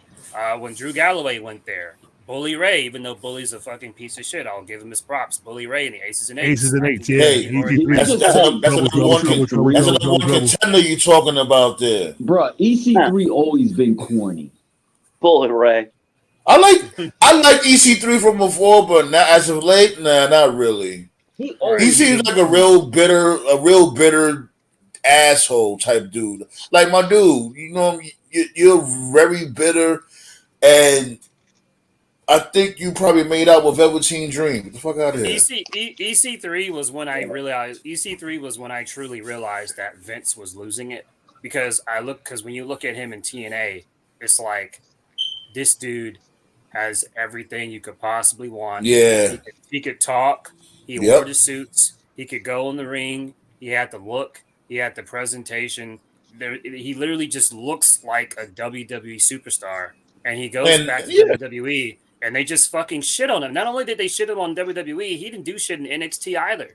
So when they because remember he got pulled up so soon. It was so spiteful that Vince did that shit. Like remember, he was supposedly supposed to go through a rivalry with Lars Sullivan, and then he just randomly got called up, and then he did nothing but pose in the mirror. On the main route, he was posing in the mirror and didn't say nothing. When they messed him up, that was when I knew that Vince was losing it, because I was like, wow, he's it's one thing to mess up like an IWC fave or like some indie guy, but it's like you're messing up like people that have the WWE look. And look at what he was doing with Eli Drake. Thank God Vince got whacked. He was doing the Max Minnell model bullshit. There's no way that he'd be away from that. Maxine Dupree. Yeah. I'm not gonna lie, like it could have worked if it was handled much more better. Like, cause I'm all for the character building and stuff like that. Here's the thing. That's what I'm saying. Like, here's the thing, right? Like, you could be on your pretty boy shit. Just don't make it cringy. Like, I don't want to see you put a close up on the grown man's lips while he's drinking water. That's gross. Like what the fuck? But Art, that's what everybody keeps pushing. They want to push the agenda. But I'm sorry, nobody wants to see men pouring water on their lips, pouring water on their chest. The only gay wrestler that was cool was Velveteen Dream. But here's the thing, though. Here's the other thing, though. Even way before that, because we talk about the old-fashioned wrestling here also. Look at motherfuckers like Ravishing Rick Rude. Yeah, he used to, kiss the camera and, swivel his hips, but he was still considered manly. No, and he backed up in the ring, too. Ravishing Rick Rude was a gigolo. Let's get it straight. Like he may have did like crazy, like kissing the camera and all that, but that motherfucker will beat the shit out you in the ring while your wife is holding his jacket. Ravishing Rick Rude was there to steal your woman. Yeah. That's why it worked. Jake the Snake's wife on his face. The way I see it, if you're funny or entertaining, no matter how effeminate the gimmick is, it'll fucking work if you're funny. Yeah, exactly. Like I always remember my favorite one, and my favorite is always Paul Orndorff, Mr. Wonderful. Like his theme song was literally him singing his song, looking at himself in the mirror. But like he was just so fucking funny. It worked. Yo, I love that entrance. I love his fucking elbow drop, his swivel elbow drop. Mr. Wonderful's entrance was so cool. I think Mr. Wonderful is like one of the most underrated heels like ever of all time. Hell yeah! Him and Hogan were really funny too. Remember when he power drive the Renegade at Bash at the Beach in a fancy That was great. That was great. If Oh there's my any god. wrestler, if there's any It's just wrestler fucking who should be upset at what happened to him, she'll be Paul Orndorff. Paul Orndorff should have been WWF champion. That's who should be He was upset. definitely over enough. He could have been. He definitely could Yeah, have been. definitely. Absolutely. He Yeah. was the heel. It was to match Hulk Hulkamania was too Hogan. hot. That's why Hulkamania Yeah. was. They Too was I so, always yeah, they remember, was- but we all have like those first like mark moments. My first mark moment as a kid was I was one Nitro where the Horsemen jumped him, and I remember like it was Anderson, Flair, and Pillman, and they gave him a spike pile driver outside on the floor, and like as a kid, I was like, oh my god, they killed him. that's what I Yeah, thought happened. I remember. Yeah, Orndorff and Pillman was tag team champions in WCW, right? no. I think they were like feuding Paul or Roma. something. I think that's what it was. Paul Roma Oh. and Orndorff. It was Oh, Paul Paul Roma. Paul I Roma. thought it was Flying Brian and Orndorff. Nah, No. I know Roma. Brian Bryan only teamed with Roma. Stunning No, Steve Austin. Paul Yeah. Orndorff was wrestling with Arn Anderson. Right. Yeah. Got You you. know, big Got ups you. to big ups to. I know he hurt his back, and he's not the same performer. But I've noticed, and I don't know if he's gay or not. I've always assumed he was gay, but I'm a fan. Big ups to Dalton Castle. He doesn't appear in AEW much, but the few times he does appear, he does great reaction. I love the whole. And they kill me. How this dude signs everybody under the fucking sun. How the fuck you don't sign Dalton Castle? Well, That's I you don't know. call an actual character It could be a big that could fact, get I don't know. over. Anyway, I love the guy. I've always loved him. Yeah, Dalton. He's an actual character. He could wrestle in the ring. He has a character. You know what I'm saying? It's like, Yeah. it better be his fucking back. Because it's Yeah, like, yeah, come on, yeah. this dude signed this person, that person, and you don't sign this dude Dalton Castle Yeah, that 'cause actually the has way- a presence. Yeah, because the way it works, I know there's AEW contracts and there's Ring of Honor contracts. But what I'll definitely say is he's definitely one of the few Ring of Honor guys where it's like you don't see him often, but the few times I do see him, like the fans react to him every time. I love the whole boys thing and Yeah. the cape he has and how he just throws the boys it's funny, it's entertaining. You know, Yeah. and I know some gays, like the gay community, they hate that because we're always portraying a comedic ray. It's like, well, you know, like if it's over, it's over. That's just kind of how I look at it. Like, don't get mad at us that Velveteen Dream like to play with little boys. The fuck? Make the money. Like he was supposed to be that next motherfucker, but you know he fucked up. It's like Orlando Jordan. They both fucked it up. Or Orlando Jordan Velveteen taking Dream. little kids on the road with him. As I understand it, when we talked about before, as I understand it, it wasn't even the kid shit that fucked him. You know, he was a heavy drug user and he had a really bad attitude and he wasn't liked. It was the kid shit that was basically like the last The icing straw. on the cake, yeah. Yeah, because I remember it was one of the last conference calls Triple H ever did. As a matter of fact, I think it was Scott that brought it up. It was like a conference call. Someone had the courage to actually ask Triple H about the Velveteen Dream allegations, and all Triple H said was like, "We looked into it, we didn't find anything. Let's move on." But like he was so dismissive in his tone when he said it. And I remember, like, if you remember, he had some match with Adam Cole. What was like a parking lot brawl or something like that? Yeah, that was during the Yeah. pandemic. Yeah, that was Yeah, good. It was a cinematic, one of them cinematic matches. Right, and then Cole just beat him, like no shenanigans or nothing, you know, because he was part of the Undisputed Era and shit, you know. So usually, like during this period when Cole would win, it was via heel shenanigans. And I know it was a parking lot brawl, but like Cole just beat him, and then after he beat him, like that was it, and he just fucking disappeared off TV. And after that, I was like, yeah, he's done. He's done. Velveteen Dream. He's filming a movie. Velveteen Dream's filming a movie. That was crazy. Like I like the fact that this dude, Velveteen Dream, he had came through dressed like Negan, like a little bit of Negan, a little bit of Hollywood Hogan. Yeah. He pretty much had He everything. was just- You know? Yeah, he Yeah, was a that's what creative dude. He was so I mean, creative, and it's just so John Cena- sad. Yeah, John Cena literally referred to him as the one. You know, like he had everything. He had the character. Yeah. He had the marketability down. He was young. He was black. He's probably gay, whatever. Like they were gonna fucking put the moon. I would even go as far as to say where Roman is right now probably will be Dream, and we'll never know. Yeah. We'll never know. It's just so sad. I'm gonna go see this movie when it comes out. Boys on My Wood. What? The Velvet Chain Dream story. Like that dude is like, he can't get no work anywhere. He can't even work in the bingo hall. Like my dude, you can't even go. You can't even have a match at the dealership at a used car lot. High school.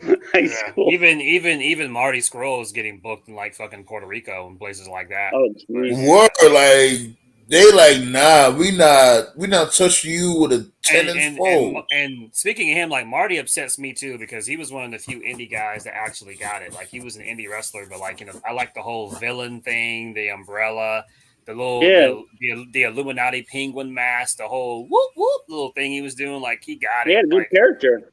Yeah. He definitely would have made money in WWE or AEW, because he when you look at him, he was a small dude, and it was very easy to dismiss him as another generic indie guy. But then when you actually saw the character in the promo work, you're like, oh wait a minute, like this guy actually fucking gets it.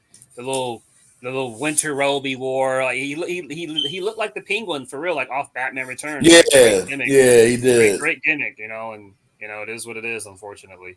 So. Yeah, man. I wanted to talk about the. I can't stand Jungle Boy. I tried, y'all. I really tried. Because now it's to the point now where they're really forcing it with this dude Jungle Boy. Like, so I guess he's gonna be beefing with Big Bill now. Oh God. AKA Big Cass. About all the hair.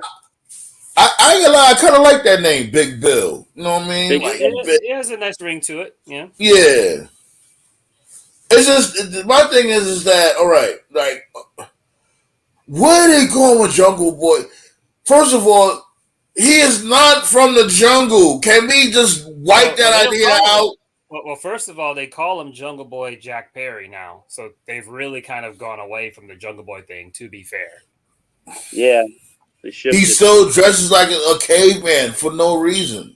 Yeah, they'll probably. I think it's going to be like The Rock. I think it's just going to be a very slow, like a smooth, slow transition. Right.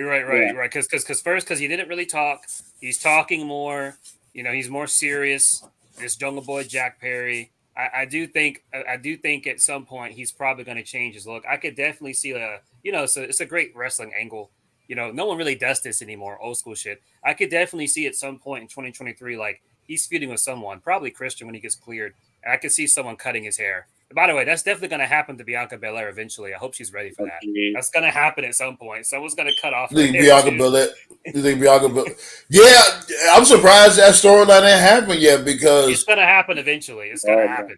Given the fact that everybody keeps using it as a weapon, she's the one that's supposed to be using it as a weapon, but other people's using this shit as a weapon. But Booker, to his credit, he even told her that, because she's, Booker even told her that when she was in NXT. Booker's like, yo, one day they're going to tell you to cut that, right? And she was like, I'll worry about it when it comes. I'm like, yeah. You don't really see hair angles anymore. You used to see them all the time, like in the AWA. Yeah. When was the last time WWE did one? I think they but did the thing one. is that Bianca Belair is so pretty. Like, her with short hair, she will still make it work. It won't even matter. Yeah. Because she's just a real pretty lady. Mm-hmm. So it won't even matter. That bitch can have a black fucking flat top like Simon Phoenix, and she'll still pull it off. Happy anniversary to Booker T and Steve Austin for that supermarket brawl the other day. Look, he can't hear you. He can't hear you. Oh, look here. He's baby Booker. You want a paper, baby Booker? Oh, got milk. Oh, I'm sorry. I need y'all to lay off my boy Jungle Boy. Yeah, he is the son of Luke Perry. He is dating the hottest woman in wrestling right now, Anna Jay. I'm tired of you shitting on my boy Jungle Boy. I like Jungle Boy. I think Ty Conti look better than Anna Jay. Oh, I like Anna Jay too. What's her name? I'm gonna look her up. I don't care. Ty Conti? What's up? Ty Conti? Whatever her name is, the bitch that's fucking with Sammy Guevara. Yeah, Ty well, Conti. it's Ty Mello now, I think. Ty Mello, yeah, Ty Mello. Why is Tom Mello? Yeah, I wanted to ask that. Why did she change her last name? That's his dude's last name or something? Because she was married to some other guy, and so now Got she's you. not married anymore. That makes But sense. you know, I just think Ty Conti just sounds better than Ty Mello. But that's Yeah, just it me. Ty does. Conti. That sounds like a Mexican menu item. Can I have a Ty Conti? Thank you. She do not look better. She do not look better than Sarah. I'm sorry, Arm. She do not look better than Anna J. What are you smoking? She don't look better than Anna J. Yeah. We all, man. Look, you said Charlotte Flair's sexy. We all got our preferences. No. Charlotte Flair only looks good when she gets in the ring. Her makeup is flawless. Beautiful woman when she's in the ring. I just don't. Me personally, you know, I really talk about stuff like this. I just don't like the whole tattoo thing. I think Shotzi looks ugly. I don't like the tattoos. Yeah, Shotzi got a lot of tattoos. I just think. I mean, nothing against people with tattoos. I just think that like it looks good when you're young, but then when you get, because as you get older, you know, like you're gonna get older, your skin is gonna get a little. It doesn't look good when you get like look at Punk. Yeah. Look at Punk. Look at Lita. Like it doesn't look good when you get older. So I just feel like most people that get those like full body tattoos, they're not thinking about like 5 years from now, 10 years from now. They just kind of have like this YOLO. I ain't thinking about it. It's like all right, like you do, but don't be mad when you look like really dried up. A woman shouldn't have a full body tattoo. Now, if you got some paws and some titties, I can deal with that. Even though they're gonna look like bear claws when you get older, but I can deal with that. So we think about what I think about Zoe Starks. Is she on NXT? She looked way too manly to me. Like that's not my cup of tea. Is that John Starks' Zoe daughter? Stark look. Zoe Stark from NXT. This dude Gino. Shouts go out to Gino Morgan. What's going on, my dude? Thanks for joining us. Well, sounds like a he said he called her Cutie Pie Stark. Hey, I don't know. You ain't got to worry because she gay any damn way. Is Celtic? All right, cool. Who? Zoe Stark? I thought she was married to some old white dude. I doubt it. That's what I thought. No, what about that girl from Diamond Mine? I know she looks a little rough when she's wrestling, but she's actually pretty outside of wrestling. Yeah, I forgot her name. What's her name again? Ivy Nile. Ivy Nile. I can't believe she's married. God damn it. Yeah, I don't know any of those NXT chicks. I don't watch NXT. Sorry. I tell you who I can't stand. That goddamn tall big bitch. Something Lash Legend. Oh God. Yeah, Lash Legend. She needs to go. What is that? The Whitney Williams chick? Yeah. Yeah. Oh yeah, she can go. She can definitely go then. Yeah. But I think she like especially when it comes to her being like that type of character, she's the one that has the podcast or the talk show. Yeah, she needs to go. Yeah, forget it. Never mind. You're like, how can I fix this? You're just like, no, forget it. Yeah, fuck it. She look like she might be a ton of fun in the bedroom, but that's about it. Hey, shout out to Gino Morgan TV in the chat. That's my homie. All right. Damn, she's as tall as Triple H yet. Hey, Gino Morgan, make sure you hit that like button, B. Arm wrestle with them thumbs. Hey, we almost close to the fucking. What hit 15 likes? What's the fuck I'm talking about? We growing, pause. We getting out there, B. This what makes the show go in the fucking algorithm, and more people's gonna want to come through and chop it up with us, B. Everybody's welcome. You don't have to say pause. You're supposed to grow. The more you work it, the bigger it gets, and this is what this show is about. Man, put that fool in timeout, man. I'm trying to get that. I'm trying to get PW. He was asking for that shit. Oh, you talking about PW Hustle? Track's great. Yeah, we got. Yeah, he's funny as hell. I said I love your videos. That the fucking springboard stunner with Cena. That's the best. Oh, you Nah, know, yo. right, Sandman? Speaking of, you said say it again. So you know Track, right, Sandman? I've sent you some of his stuff before. He's funny. He's really funny. PW Hustle. You said Trek? Track Brown. Oh, Track Brown's his full name. I don't think so. Okay, well, I gotta definitely link y'all up because y'all two are very similar. Very similar. Y'all gonna get along great. We gotta make this happen. Yeah, man. You already know. Invite them all, B. And motherfucker, I told you from before, Scotty. Come on, man. Really? You knew what the fuck you was doing. Come on, man. You can't be doing that. Yeah. As a matter of fact, yeah, Gigi Dolan. Yeah, she. You know what I mean? She's eye candy. You know what? I'm gonna call it a night, man. I hurt myself. He said he'd join in if we did a weekend show. A weekend show? Yeah, like a wrestling review or something, like a pay-per-view maybe. He'd jump in. Yeah, fucking Because he knows you, Sandman. Huh? He knows you because you're like friends with him or something on Facebook, so he knows you. What's his name? Tracy Brown. You said? PW Hustle, Track Brown. Yeah. Mm-hmm. I don't. Facebook. I don't know. I think he's from like North Carolina. I know about the PW Hustle though. We used to That's his group. Yeah. We used to oh he does man, a lot okay. of Walking Dead reviews and shit like that. He does a lot of those things. Right. Cobra Kai. Right. He'll do. He's also cool. big into he's also big into rap, so that's probably how he knows you because he's into like locals, indie stuff like that. So I'm sure he came across your stuff and probably added you at some point. Okay. Sounds awesome.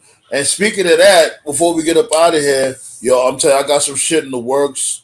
I hope y'all appreciate this shit when it comes to this wrestling shit and rap. Cause I love both, and I don't do both, but I do rap. Like I never wanted to be a wrestler when I was younger. I always wanted to be a manager, but that's neither here nor there. I got some shit in the works. To stay tuned, B. I think y'all gonna really enjoy this. When you get in the Roundtable T-shirt, you gotta get a T-shirt. That's what I'm saying. Like 2023 is. I'm telling you, we're gonna be doing a lot of shit. That's why I'm telling you guys. Like, hit the like button. Keep hitting the like button. Get the shit out there. It's a method to my madness. You know what I'm saying? We growing like from before. We was doing like what 5 likes a show. Now we do like 10 likes a show. Now it's getting towards 15 likes a show. It's gonna keep on growing. And the more thumbs up we get, you know what I'm saying, the more people's gonna want to come through because the show's gonna be in the algorithm. And when the community grows and grows, that's when the perks start to come through. You gotta get a woman on the show. Yeah, that's what I'm saying. Yeah, we're gonna get out there. We like had my one boy, on that one week. Matanza.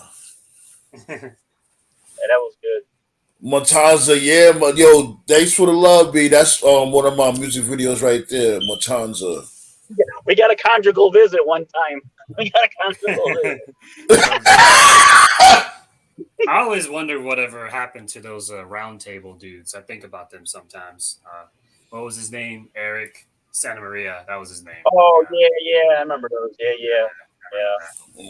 I never heard of them. He was. They were the originals. They were the originals, man. They were called. You know them, bro. You know them. You don't recognize the name. They were called a wrestling roundtable. They were basically like the first. They were like the. We didn't. There was not a term for it at the time, but they were basically the first wrestling podcast. It was like a group of dudes. They started like off on MySpace, and then they transitioned to Facebook, and it was like a little round table of dudes. They would just talk wrestling back then in like the mid to late 2000s. And my first time seeing them was really during the Benoit stuff when that happened, like in 2007. And they had a Facebook group. It was really popular, and more people just there's YWC stuff like that. But eventually, the Eric dude, he just got tired of it, I guess, and just wanted to do something else. So, but he got tired of seeing a Baron everybody. Oh, yeah. I'm telling you, Cena chased a lot of podcasters and right. Bruce Blitz, I knew those guys. Bruce Blitz. What Cena did is to sort of end it, since we were going off on him. What he did was he did become a better wrestler. He got much better in the ring, and because he got much better, fans started to respect him more. And then what also happened is he was always pushed all the time. He was always on TV all the time. And so when you go away, it lets people actually miss you. Now, I don't miss him personally. I don't miss him. If I miss him to the WWE ring again, like, I'm good. But, like, if you're gone for a long time, people miss you. So it's like now when he finally comes back, he's at a point where fans are, like, cheering him. The other thing he also did was he was one of the few wrestlers where, like, if he was, like, because you see it all the time, where you go out, the fans troll you and they chant stuff at you, and he would always find a way to kind of like throw it right back at the fans or whatever. Like, my personal favorite was that one post-Mania Raw where he was like, how about a heel turn, and like moved his heel. Like, that was funny. Yeah, I remember that silly like shit. That. Yeah. Right. But the main thing really, petty. Right. But the main thing really is that the truth is like, love him or hate him, he is the last legitimate WWE superstar.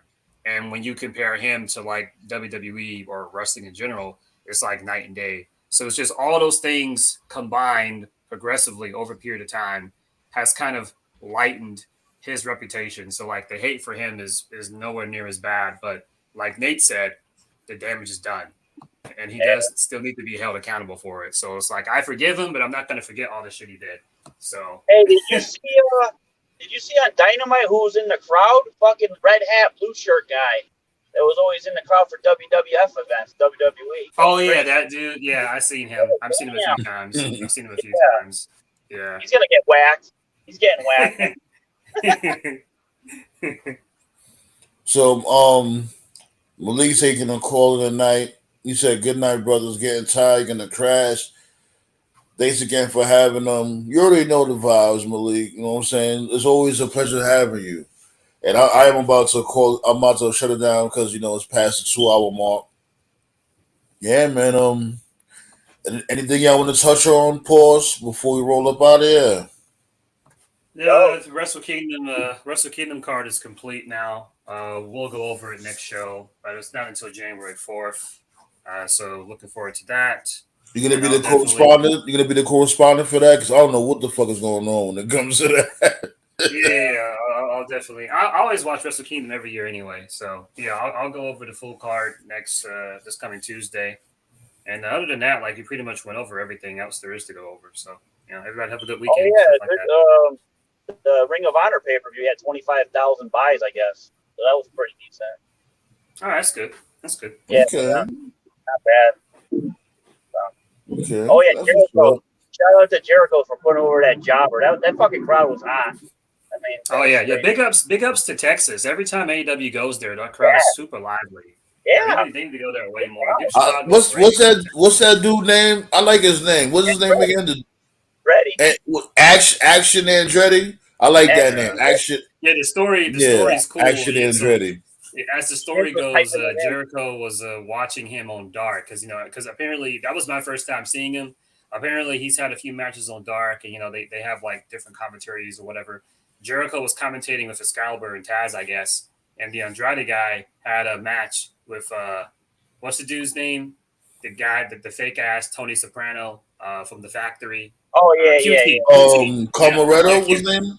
QT Marshall. He had a match with QT Marshall. No. It's QT Marshall. Marshall, right.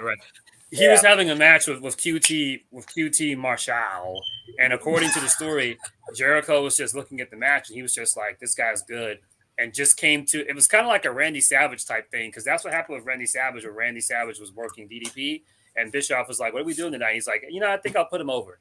Like, just in a casual way, but yeah, Jericho saw him, and Jericho just said, "Okay, I'm going to make him. I'm going to make him." Like, and we're like, "Really?" He was like, "Yeah, I'm going to make him." And so he just decided, like, "Oh, yeah, I'm going to put him over." I was like, "All right." It was almost like 1, 2, 3 kid Razor Ramon, or when Scott Hall put over Jericho in WCW. Like, that was cool. And that's that. And Jericho, he never minds putting anybody over. That's one thing we could always appreciate with Jericho. Jericho never minds, doing the job or putting somebody over. So, man, he gets it. Yeah, shouts go out to Jericho for that. He's definitely not selfish when it comes to that. Cena would have buried him in like 10 seconds. Yeah. Cena would have caught him with the attitude adjustment off the top rope. That was it. Lesnar would have put him over as long as the check cleared. I mean, yeah. Shit. But anyways, you guys are awesome. Hold on. Let me see if we hit that 15 thumbs mark. Hold on. Let me see. We gotta get GD from New York on this show. Yeah, right. Yo, if man, when that happens, I just want to have a discussion with her. Everybody fall back. Everybody just fall back. Okay. Let me talk to the man. I'll talk to the guy, and then after we have a nice thorough discussion, then I'll open up the floodgates and we all come together and have a discussion. I have no issue with JD from New York, except for if you disagree with him, you're done. You're blocked. I'm like, come on. It's like shit. Fucking Oh yeah, we was talking about that, Raheem. We was just talking about this dude Bosch, Family Dollar's Bosch. Pocket change. Maybe what he should do is Bottom Dollar should come out with a Suge Knight shirt. That'll get him over. Just like death row. Oh my god! I saw that Bosch. I started laughing. Sin Cara was probably like, "Shit, I never fucked up that bad." He said he made that dude Sin Bacha jealous.